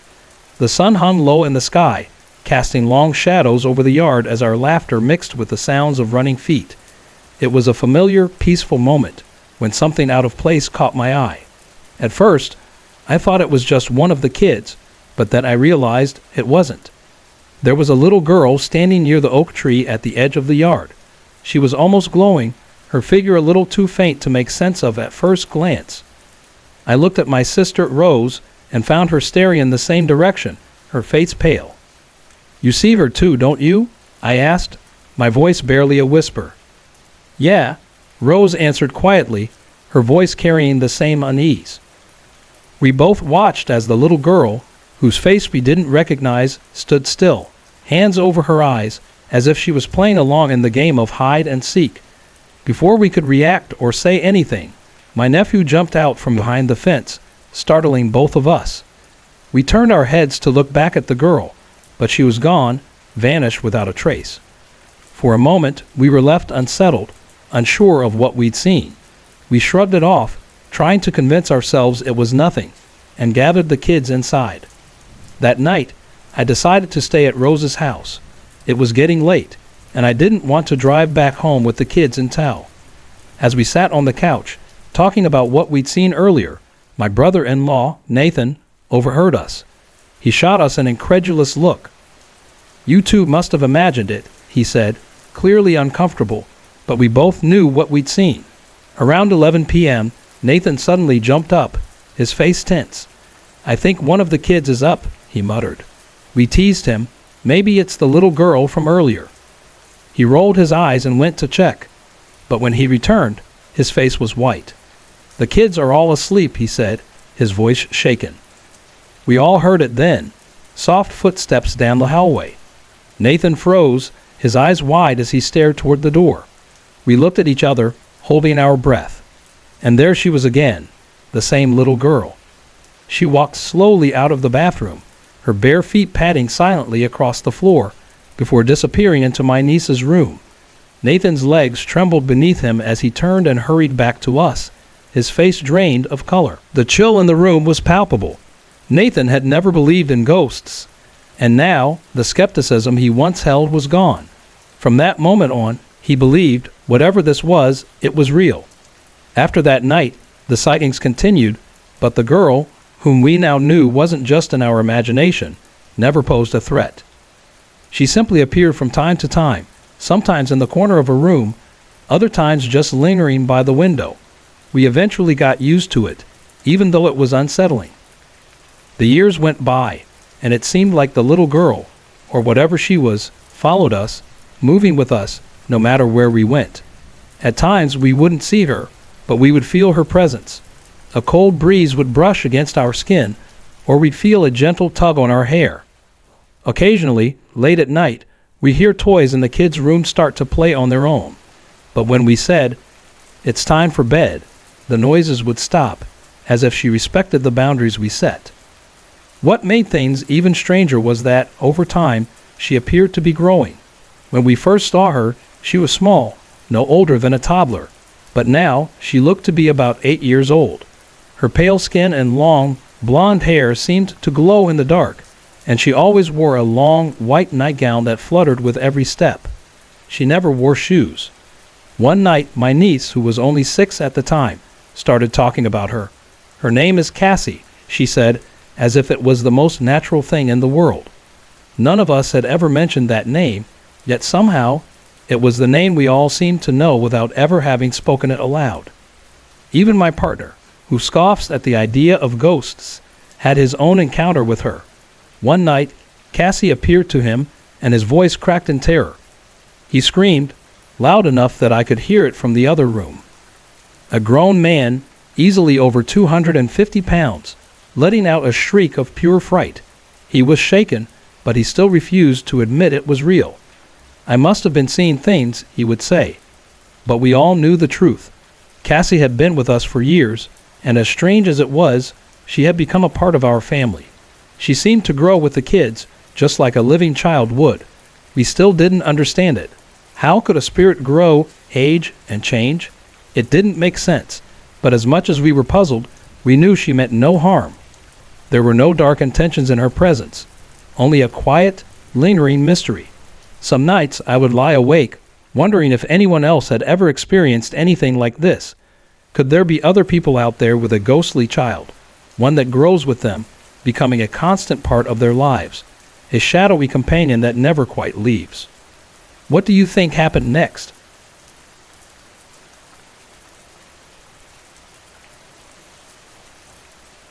My new baby boy, Ethan, was born on June 13th, 2009. He's now just over 3 weeks old and beginning to notice the world around him. Like most newborns, he's had his fair share of visitors, but none as unexpected as the ones who showed up the other day. As Ethan starts to become more aware of his surroundings, getting him to settle down has become a bit more challenging. Feeding, changing, and putting him to sleep doesn't always do the trick anymore. To help calm him, I've started reading to him after his feeds. One of my favorite books is The Winter Child by Terry Windling, illustrated by Wendy Froud. It's a whimsical fairy tale, and even though Ethan's too young to understand the words, he seems to find comfort in the sound of my voice as I read. That afternoon, I had just finished making my bed and placed Ethan in his bassinet beside me. I sat at the foot of the bed and began reading aloud. The story had just reached a fun part, Sneasel and his friend Twig escaping goblins and a flying shoe, when I felt a slight movement behind me. At first, I thought it was nothing, but the sensation of someone settling into the bed became harder to ignore. I shifted a little, but the movement continued. It didn't feel like my own weight causing it. Curiosity piqued, I glanced over my shoulder and froze. On my partner's side of the bed was a deep indentation, as if someone had been sitting there. I blinked, unsure of what I was seeing, and thought to myself, we have company. Not wanting to offend whoever or whatever was there, I kept reading, thinking maybe they just wanted to hear the story too. I've always believed in spirits and the supernatural, and the last thing I wanted was to upset them. Nobody likes misplaced keys or missing socks after all. When I finished the chapter, I gently closed the book and said aloud, "That's all for today. Ethan's asleep now, and I wouldn't want him to miss the rest of the story." I wheeled Ethan's bassinet out into the lounge and then came back to inspect the bed. To my surprise, there weren't just one, but 3 indentations on the bed, each a different size. The largest looked like it belonged to a small child, maybe a toddler. The second was about half that size, and the third was even smaller, possibly even smaller than baby Ethan. I knew for certain these dents hadn't been there earlier. The bed had been freshly made, and nothing had touched it. The indentations were heavy, as if something with weight had been sitting there, yet there was no one to be seen. I took a deep breath and calmly said, "I hope you enjoyed the story, and I really hope your intentions are good, because if anything happens to my son, I will find you." Then I left the room to collect my thoughts. Wanting to be safe rather than sorry, I decided to leave 3 cookies in front of the indentations. I'd heard that spirits, especially those with a mischievous nature, appreciate small offerings. Later that day, I went back to check. The cookies were untouched, but the indentations weren't as deep anymore, as if whoever had been sitting there had moved on. The air above the dents felt warm and tingly, sending shivers up my spine. Not sure what to make of it, I invited my 2 closest friends over to take a look. As soon as they entered the room, both of them felt something. One described it as warm and tingly, while the other said it was cold and clammy. Both of them experienced constant shivers while in the room, just like I had. That happened 2 days ago, and I still don't know what to think. For the record, there were no drugs or alcohol involved, and I haven't experienced anything like this before. While it didn't feel malicious, I wasn't taking any chances. That night, I slept in the lounge with Ethan, curled up beside me, and the dog on the couch next to us. It just felt safer. A few years ago, I was a single mom to 2 young boys, one barely 2 years old and the other just 4 months old. After a difficult separation from their father, I needed a fresh start and found a 3-bedroom house that was available for immediate move-in. It was a little cold, but it was a roof over our heads, so I decided to make it work. As I settled in, there was an odd smell in the air. It was sweet but strange, like flowers and damp earth, with a faint unsettling undertone that made my skin crawl. I figured it was just the flowers outside mixing with the old wood of the house, so I brushed it off. That first night after a long day of moving, I fed my boys, took a much-needed hot shower, and collapsed into bed, exhausted. Around 1 a.m., I woke up with a chilling feeling that someone was in the room. I couldn't see anyone, but the sensation was so strong that I quickly turned on the bedside lamp. The air smelled of that sweet, but off-putting fragrance again, and the room was unnaturally cold. I checked the windows to make sure they were locked and then went to check on my boys. Everything seemed normal, so I went back to bed. That night, I had a vivid dream. A woman was sitting at the edge of my bed, smiling softly, as if she'd been waiting to talk to someone. She had short, dark brown hair and a gentle face, and she introduced herself as Julie. When I woke up, I couldn't shake the feeling that it wasn't just a dream. Something about it felt real, too real. The next evening, a friend came over to help me unpack. She brought along our puppy, and we spent the night listening to music and chatting as we worked. Everything was fine until that same strange smell filled the air again. Sweet, but wrong. The puppy began to act strange, her fur standing on end as she barked frantically, backing away from something unseen. Then, a sudden chill swept through the room. We'd exchanged a nervous glance. I tried to calm the puppy by putting her in the laundry room, but when I returned, my friend was visibly shaken. The pantry door just opened and closed by itself, she whispered, voice trembling. I did my best to stay calm. It's fine, I said. Let's make some coffee and relax. At 7:30 p.m., we heard footsteps echoing down the hallway. The sweet smell and cold returned, but this time, the footsteps grew faster, ending with a loud bang. My 2-year-old's door slammed shut. I rushed to his room to find him crying, startled awake by the noise. I brought him to my bed to comfort him, and once he fell back to sleep, I headed back to my friend. As I passed my son's room, I saw her, Julie, standing in the corner. She wasn't menacing, but she looked almost frightened, as if I was scaring her. I didn't want to make things worse, so I quietly walked away. That night, I had the same dream again, Julie, sitting on my bed, talking like an old friend. When I woke to my 4-month-old crying, I went to check on him.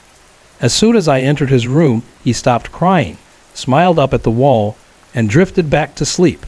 The room, though, was freezing cold. Curious about the house's past, I spoke to the family next door who had lived there for years. They told me that Julie had once lived in that house with her son. She was a kind woman who had gone through a tough divorce. After a while, she started seeing someone new, but one night, her ex-husband broke into the house. The neighbors heard the argument and called the police, but by the time they arrived, it was too late. Julie's ex had killed her in front of their 11-year-old son, then tried to take his own life. He survived and was arrested. The pieces clicked into place. It made sense why Julie's presence seemed so attached to my son's room. It had once been her son's room, and her fear? She must have been reliving the horror she'd experienced there. I stayed in that house for 4 months. Over time, Julie seemed more at peace, especially in my dreams, where she'd speak to me more gently. I hoped that by acknowledging her presence and understanding her story, I had helped bring her some peace. Although I believe she was watching over my boys, even playing a quiet role in their happiness there, our puppy refused to go inside the house. She would always back away from the door and bark at nothing. Maybe Julie's presence was simply too much for her to handle. Hey everyone, I put a lot of effort and heart into creating these videos just for you. If you're enjoying the content, I'd love to hear from you. Drop a quick comment below and let me know where you're watching from and what time it is for you right now. Your support means the world to me, and it keeps me motivated to bring more awesome videos your way.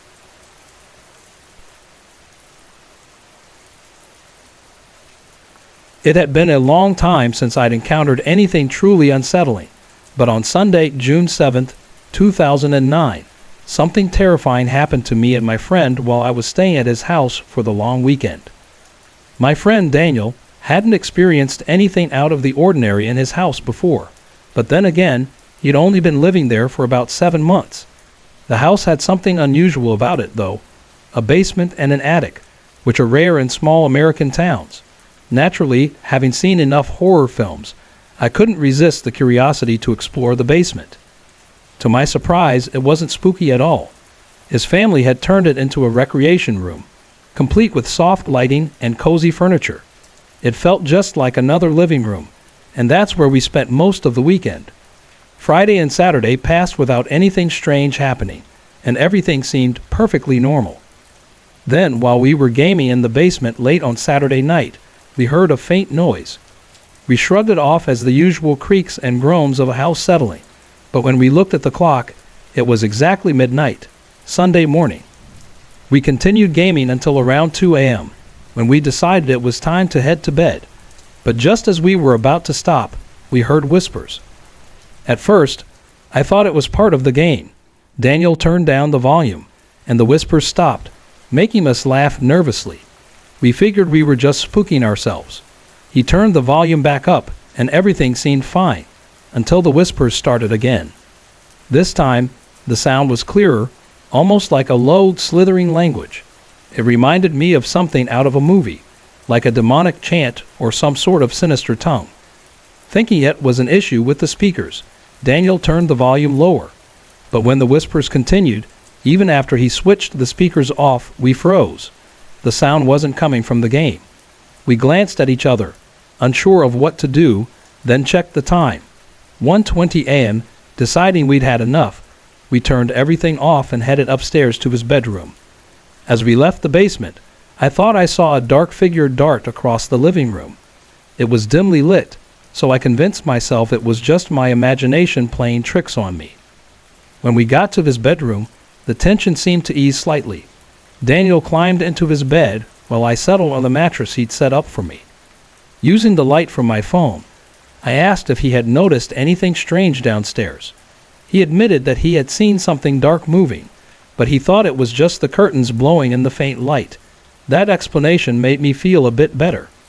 We said goodnight, but just as I was about to plug in my earphones, a loud noise shattered the silence. It sounded like someone was pounding on the walls. B-O-N-G, B-O-V-N-G, knock-a, knock, knock-a, knock-a, knock-a. What was that? I asked. Daniel jumped out of bed and turned on the lights. We exchanged confused looks, trying to make sense of what we'd heard. Before we could speak, the noise came again, louder this time. Daniel locked the door and stood beside my mattress, clearly shaken. Thinking it might be an intruder, we both grabbed our phones. Daniel called the house phone while I dialed his mom's cell. The house phone picked up almost immediately, but no one answered. When he tried again, the line was engaged. That's when we started to panic.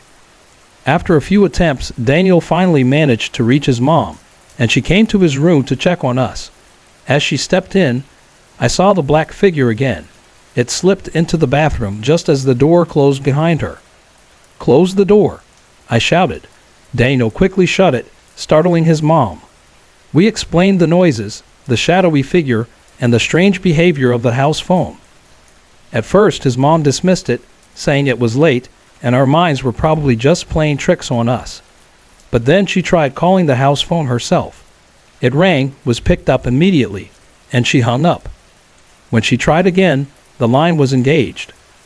To reassure us, she called her daughter's phone to see if she had been answering the house phone. When his sister finally picked up, she swore she'd been asleep the entire time. Daniel's mom tried calling the house phone one more time. When it picked up, her face went pale. She told us she heard whispers, followed by a chilling voice that seemed to say, "Get you."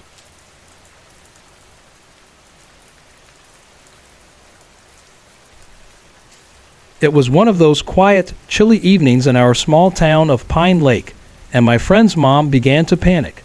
She grabbed her phone and dialed her husband's mobile. It took 5 attempts before he finally answered. She quickly began explaining what was happening when suddenly a loud knock echoed through the hallway. We froze in place. "It's me," came his dad's voice from the other side. We breathed a sigh of relief and opened the door, letting him in. He looked bewildered, clearly concerned. "What in the world is going on?" he asked. We quickly explained the strange noises, the whispers, and the shadowy figure. Without hesitation, he grabbed the old baseball bat my friend's dad kept in the hall closet and stormed toward the bathroom. We held our breath, straining to hear anything unusual. But just as we were about to relax, we saw it, the shadowy figure darting out of the small study across the hall. A cold shiver ran down my spine, and for a moment, I felt like all the blood had drained from my face. My friend turned to his mom, panic in his voice as he blurted out what we had just seen. She looked over, but by then, the study appeared empty. Before we could say anything more, a loud, piercing scream rang out from my friend's sister's room. "Oh my God!" she shouted, her voice filled with terror. Panic set in, and my friend's dad rushed out of the bathroom, heading straight for her. We all followed, finding her standing in the middle of her room, visibly shaken. "What happened?" we asked, our voices trembling. She explained, shaking, that while she was sleeping, she had felt something heavy pressing down on her chest. When she woke up, she saw a dark figure looming over her, and that's when she screamed. My friend's dad checked the room, but it was empty. If there had been anyone there, they would have had no way to escape unless they jumped out of the second-story window, a fall that would have been fatal. We all tried to calm down, gathering in my friend's room. We sat huddled together, watching random episodes of The Office on my iPod, trying to distract ourselves from the fear. Meanwhile, his parents were in the living room, discussing what to do. But just as things were starting to feel somewhat normal again, another scream echoed from his brother's room. We rushed out to see him bolting down the stairs, his face drained of color, fear written all over him. His parents followed, and we were left standing there. My friend quickly locked his bedroom door behind us and sank down onto the bed. But then we heard it. The knocking sound started again. This time, it came from just outside his door. His sister leaped up, visibly terrified. "Mom! Dad!" My friend called out, his voice tight with fear. The air in the room grew colder, and before I could react, his sister screamed once more. She backed away from the bed, her eyes wide with terror. Slowly, we turned to look at what she was staring at. A swirling, black mist was materializing right in front of us. It twisted and curled until it formed a shape, something like a dark, menacing figure, too tall, too eerie. It resembled the Grim Reaper. For a moment, we were frozen in place, paralyzed by fear. Then his sister bolted from the room, and we followed, yelling for his parents. My friend's dad met us in the hallway, and we all ran to the living room together. It felt somehow safer there, like whatever was out there couldn't reach us inside. As we tried to collect ourselves, the knocking came back, louder than ever. We saw the shadowy figure again, lingering just outside the living room, unable to come any closer. It was as though something invisible was stopping it from entering. My friend's dad stood up, his voice commanding as he yelled at the figure. "What do you want?" he demanded. In a desperate move, his brother grabbed a wooden crucifix from their mom's hands and tossed it toward the figure. It sailed through the shadow like it wasn't even there, but as soon as it passed, the figure vanished, just like that. We were left in stunned silence, trying to process what had just happened. No one dared to return to their rooms. Instead, we stayed together in the living room, with all the lights on and the TV playing softly in the background. A faint, calming hum against the oppressive silence. Eventually, exhaustion took over and we all fell asleep, huddled together for safety. When morning came, it felt like a huge weight had been lifted. The tension that had clung to the house seemed to dissipate with the daylight. My friend's mom wasted no time and called the local priest from St. Joseph's Catholic Church. She explained everything to him, hoping he could help.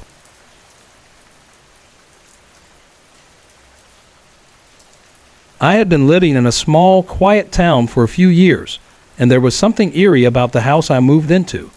Every few months, I'd catch a glimpse of something. A figure dressed all in white, with pale skin and long, dark hair. It would always appear in different spots, sometimes in the hallway, sometimes outside the window, or even standing in the garden, just staring. It never lasted long, and at first, it didn't seem threatening, just unsettling. I wasn't the only one who lived in that house. I would often visit my dad's place, a little further out in the countryside. It was a peaceful area, and I never saw anything strange there before. One evening, I was at his house, looking in the fridge for a snack when I turned around and saw it. The figure, standing in the doorway. I froze. It ran quickly through the lounge and down the hallway before disappearing out of sight. This wasn't the first time I'd seen the figure, but it was the first time it had shown up here. I asked my dad if he'd noticed anything unusual. He just shook his head, unaware of anything strange. I shrugged it off, but deep down, I felt the unease creeping back. For the next 6 months, there was nothing. No figures, no strange sights. I thought it had all ended until just the other night. It was late, and I was lying in bed trying to fall asleep. The light was off, but my iPod dock was charging, casting a soft, dim light across the room. I opened my eyes, and there it was, like a shadow, but shaped like a person. It wasn't solid, just a fleeting outline, and before I could fully register it, it was gone. I convinced myself it was just my imagination playing tricks on me, so I closed my eyes again and tried to sleep. The next day, I was home alone. That's when things took a darker turn. All day, I saw that same shadowy figure, popping up in the corners of rooms, moving quickly, disappearing before I could react. It seemed to always be just outside of my vision, like it was waiting for me to look away. At one point, I even saw it near the front door, staring out the window as if it was waiting for something. By then, I could feel my anxiety building. My dog, who normally couldn't sit still for more than a few minutes, suddenly sat perfectly still in front of the window, her ears perked up. She was staring intently outside, as if watching something that I couldn't see.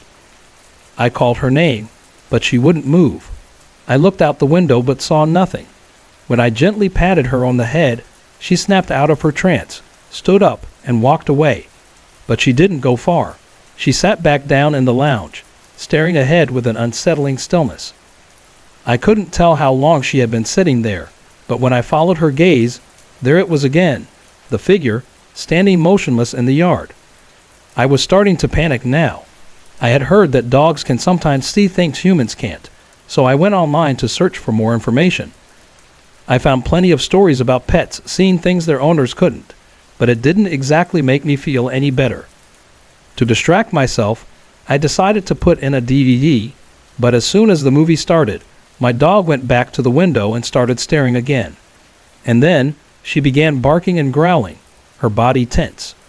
I rushed to the window to see what she was looking at, but again, there was nothing there. What made it even stranger was that the house across the street, in the direction my dog was staring, had its own strange history. The family that lived there reported their microwave turning on by itself late at night, and there was a peculiar smell that only the women in the house seemed to notice.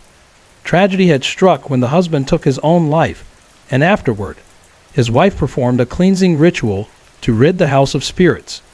But rumors circulated that their house was built on an old burial site, and one neighbor's sister had even claimed to see an Aboriginal woman standing in the corner of their dining room, silently watching them. I couldn't shake the feeling that everything was somehow connected, but what was the shadow I had seen so many times?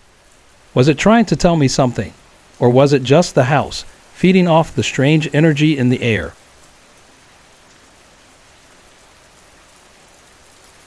When I was about 12, my family moved into an old 2-story house on the edge of Pine Lake, a small town nestled in the woods of North Carolina. It was a charming place with a wide backyard, surrounded by dense trees, and I loved it from the start. My room was upstairs next to the bathroom, and my mom's room was just down the hall to the right. One night, after an exhausting day of unpacking, I found myself wide awake. No matter how hard I tried, sleep wouldn't come. My mom, always the one to try and comfort me, brought me warm milk with honey, but it didn't help. After a while, we decided to switch beds for the night.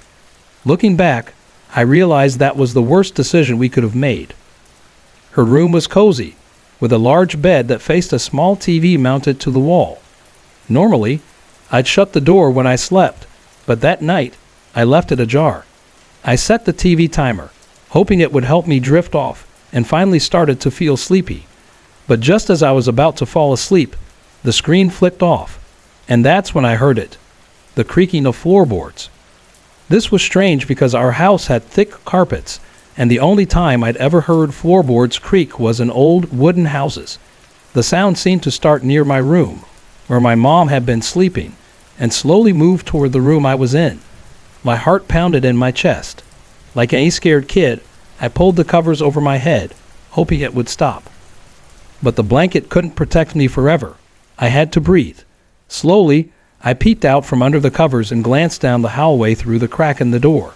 There was no one there, but the footsteps kept coming. Step by step, they grew louder, closer. They didn't quite reach the room, but they were too close for comfort. The creaks of the floorboards seemed to echo in the silence. I rubbed my eyes over and over, hoping this was all just a bad dream. I shut my eyes tightly and reopened them, but the sound didn't stop. In a panic, I shoved my fingers in my ears, desperate to block out the noise. But it kept going. I knew I was wide awake. The fear had kept me alert, the kind of fear that snaps you out of sleep and into full awareness. The panic quickly turned to frustration. Why wouldn't the noise stop?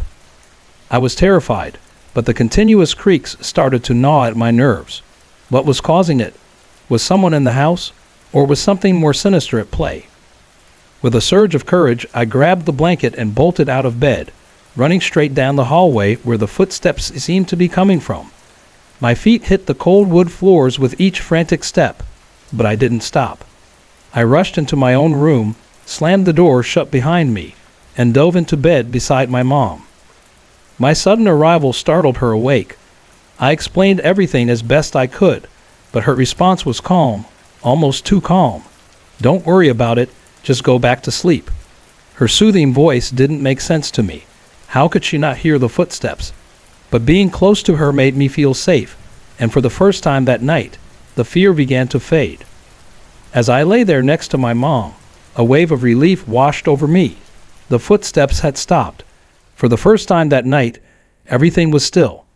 And though I still wasn't sure what I had heard, I closed my eyes, knowing I'd probably never figure it out. Eventually, I drifted off into a restless sleep.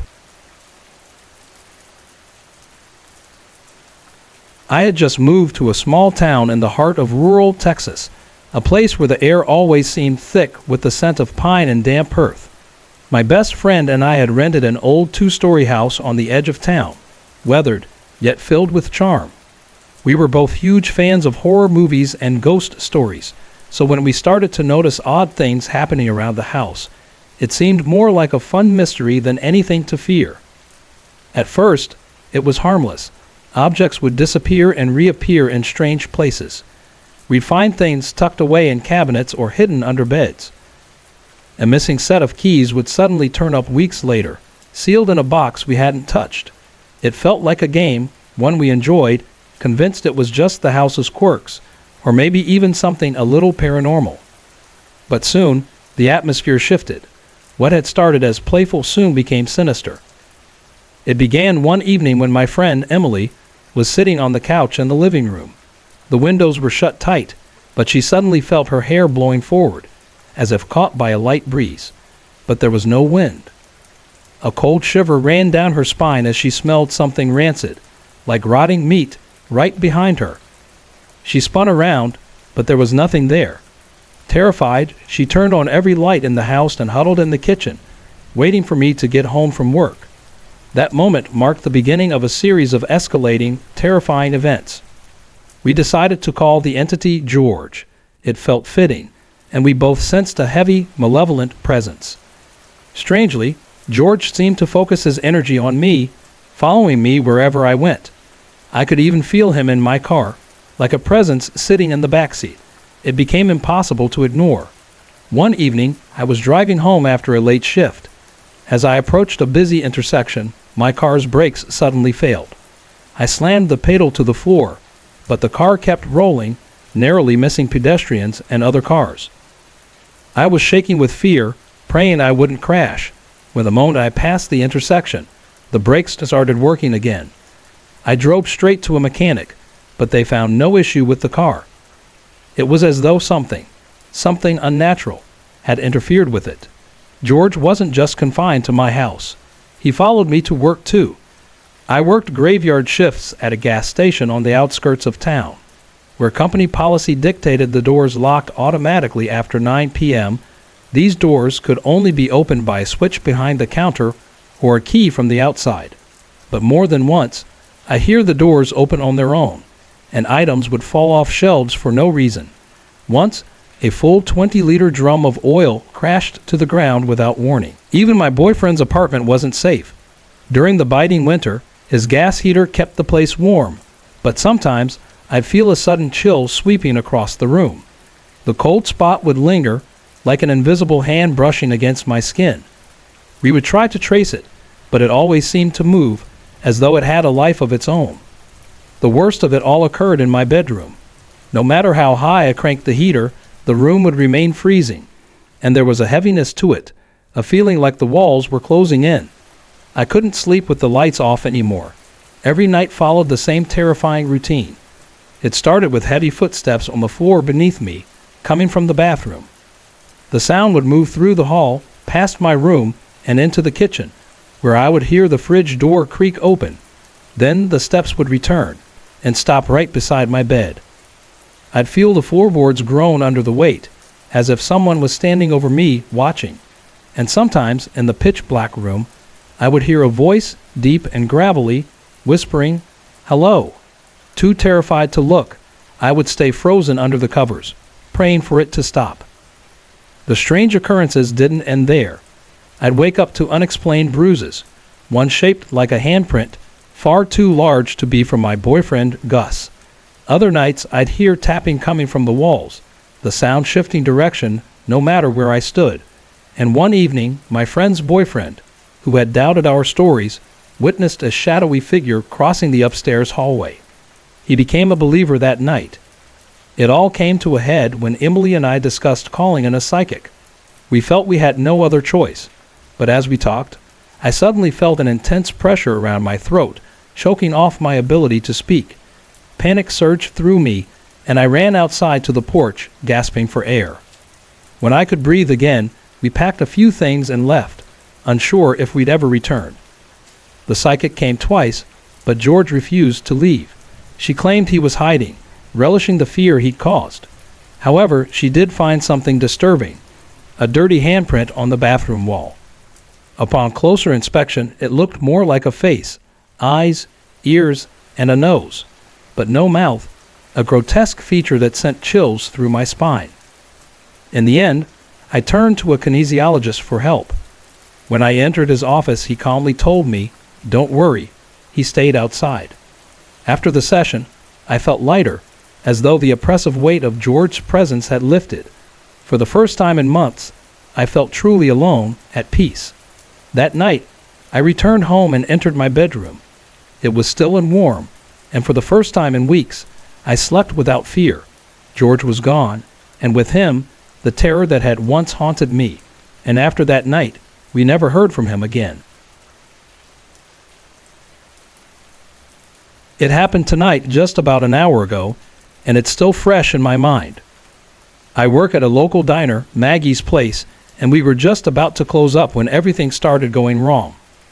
At first, I thought maybe I was just tired and clumsy, but now I'm not so sure. My coworker mentioned that maybe I'd upset something, like a spirit, but I don't know. I'm hoping for some sort of logical explanation, but right now I'm genuinely freaked out. The first thing that happened was I burned my hand on the old fryers we use. It was a stupid mistake, nothing too serious, but it stung. I figured I'd brushed it off and kept going. Then just a few minutes later, I cut my hand on the edge of a coffee mug. Nothing deep, but enough to make me wince. Again, I didn't think much of it. Accidents happen. But then, I saw something. I glanced out the window, and there was a shadowy figure standing by the door. When I turned around to check, it was gone. I tried to shake it off, but it felt like something was off. A few minutes after that, I slipped on some spilled water and almost hit my head on one of the tables. That's when I started feeling a little uneasy. I couldn't stop thinking about the figure I'd seen earlier. When I stood up, I looked outside again. The figure was there once more, but this time it was a lot closer. I decided to focus on cleaning the floors to distract myself. We do this weird routine where we throw soapy water across the floor, but the first time it was fine. The second time, though, the water splashed onto my feet, soaking right through to my socks. It felt strangely hot, and before I knew it, Little blisters started popping up on my feet. I thought maybe I was just being paranoid, but then the weirdest thing happened. The water splashed back up at me, hitting my face, and soap got in my eyes. They burned, and they stayed red and irritated the whole night. But it wasn't over yet. The worst part came just after. Something heavy, something metal, dropped from the ceiling, close to the kitchen's exhaust system. It came so close to hitting me, I could have sworn I felt the air shift above me. If it had landed an inch closer, I'd have been seriously hurt. That's when it hit me. This wasn't just bad luck. There was something else going on. I asked my boss if I could stay inside, by the front counter, close to the others. The back area is completely dark once you step outside. No streetlights, nothing. I can't explain it, but the darkness there felt wrong. Every time I stepped near it, I had this urge to go back inside, like something or someone was watching. Even my manager, who's always calm, said the atmosphere felt weird tonight. Every time I saw the shadowy figure, it seemed like another strange incident followed right after, like it was connected somehow. It's not the first time I've experienced weird things, but this was different. It felt darker, almost like there was something more sinister at play. I've never felt anything like it. I'm desperate for an explanation. Could this just be some random streak of bad luck? Or is it something more? If anyone has any insight, I'd really appreciate it. I just need to figure out what happened.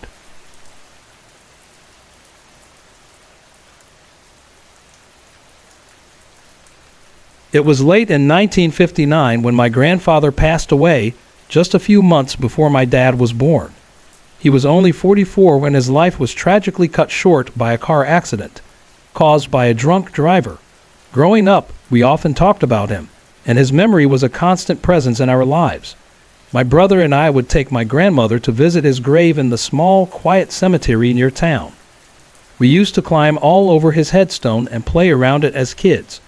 My mom would always be horrified, but my grandma would just laugh and say, "Don't worry, Bill would have loved that." I was around 5 or 6 years old when I first noticed my granddad's presence. We were living in a small town in the Midwest at the time, and the winters could get bitterly cold. I'd sleep in my brother's room because it was warmer there. His bed was positioned so it faced the landing at the top of the stairs, with the door always slightly ajar so that the soft glow of the hallway light would spill in and brighten the room. One night I woke up and I could see something strange out of the corner of my eye. Standing on the landing, just beyond the door, was a glowing white figure of a man walking up the stairs. He paused at the top, looking toward my parents' room, then glanced into my brother's room before continuing out of view. It wasn't scary. It felt as natural as if someone had come to check on us. I rolled over and went back to sleep without giving it much thought. Years later, when I was 13, we moved to a small town in Texas. Right from the start, I felt uneasy in our new house. It had this old, worn-down feel to it, like it carried secrets in the walls. I couldn't shake the feeling that it was haunted. A family friend who was a medium came over to visit, and after walking through the house, she assured my mom that nothing was unusual. Still, the feeling of being watched didn't go away. One night, I woke up to the sound of the kettle whistling in the kitchen. I went to check and found it had been boiling for so long that it had melted the plastic around the base. No one had turned it on, and there was no explanation for how it had started. It was one of those moments that made you question everything you thought you knew about the house. As I got older, the strange happenings increased. I was 17 or 18 when my mom finally admitted that the medium had told her it was my granddad visiting us, just checking in on us from time to time. Once I knew it was him, I wasn't scared anymore. In fact, it made me feel strangely comforted. I started noticing even more signs of his presence, especially when I was going through tough times. At first, the signs were small, little things like the ceiling fan turning on by itself or the TV switching off at random. But one time, on my dad's birthday, I was in the kitchen making a complicated cheesecake when the kettle across the room suddenly started boiling. I didn't even hesitate. I turned it off and said aloud, "Hey, Granddad, I know you're just checking in on Dad for his birthday." Later on, I realized that my granddad's visits weren't just random. During a particularly dark period in my life, when I was stuck in a toxic relationship, I noticed the light in my room would switch off, so quietly that I wouldn't realize it until the room had gone dark. It felt like he was trying to warn me, to tell me to get out of that situation, but I didn't listen at the time.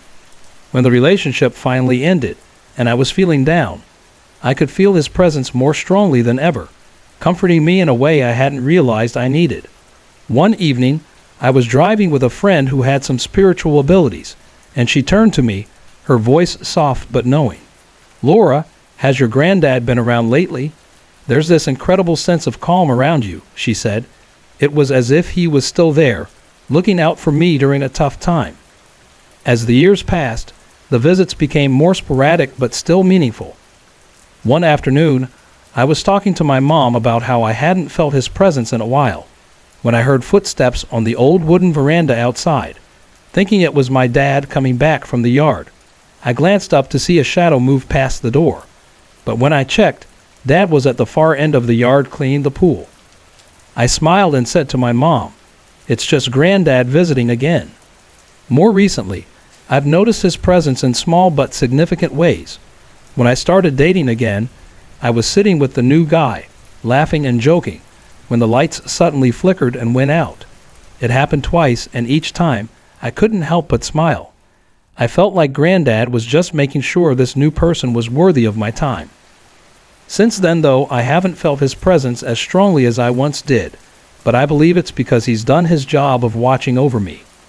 I never had the chance to meet my granddad, but I feel like he's always been a guardian angel of sorts, keeping an eye on the family he never got to know.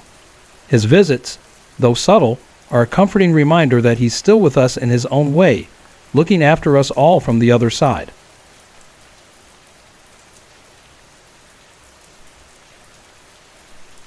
Until I was 12, I lived in an old farmhouse just outside a small town in the Midwest.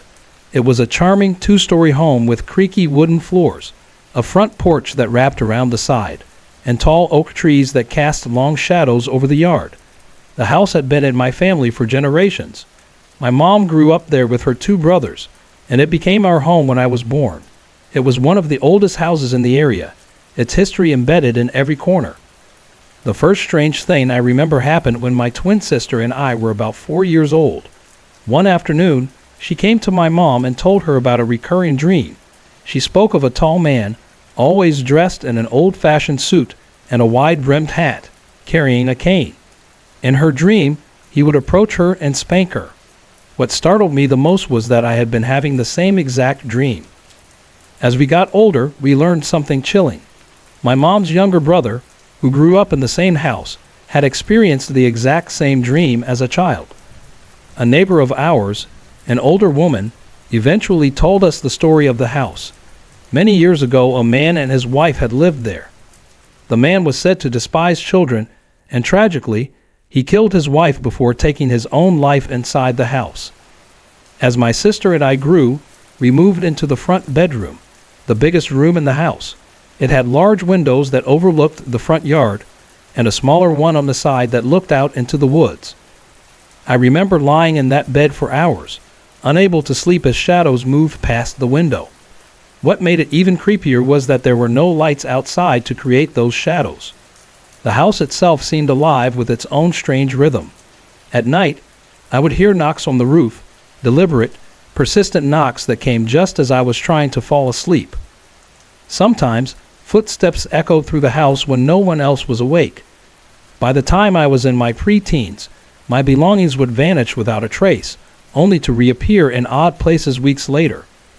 Despite my mom's reassurances that there were no such things as ghosts, I couldn't shake the feeling that the man with the hat was still there watching. I started to suspect that my mom knew more than she let on. When we moved to a new house, one of the first things she did was have me help her smudge it with sage, something she'd never talked about before.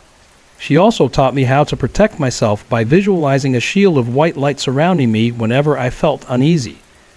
Since then, nothing unusual has happened in our new home, but the memories of that old farmhouse and the unsettling presence that haunted it linger in my mind.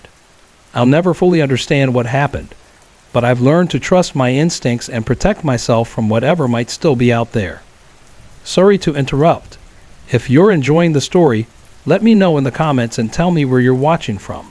Don't forget to like and subscribe for more.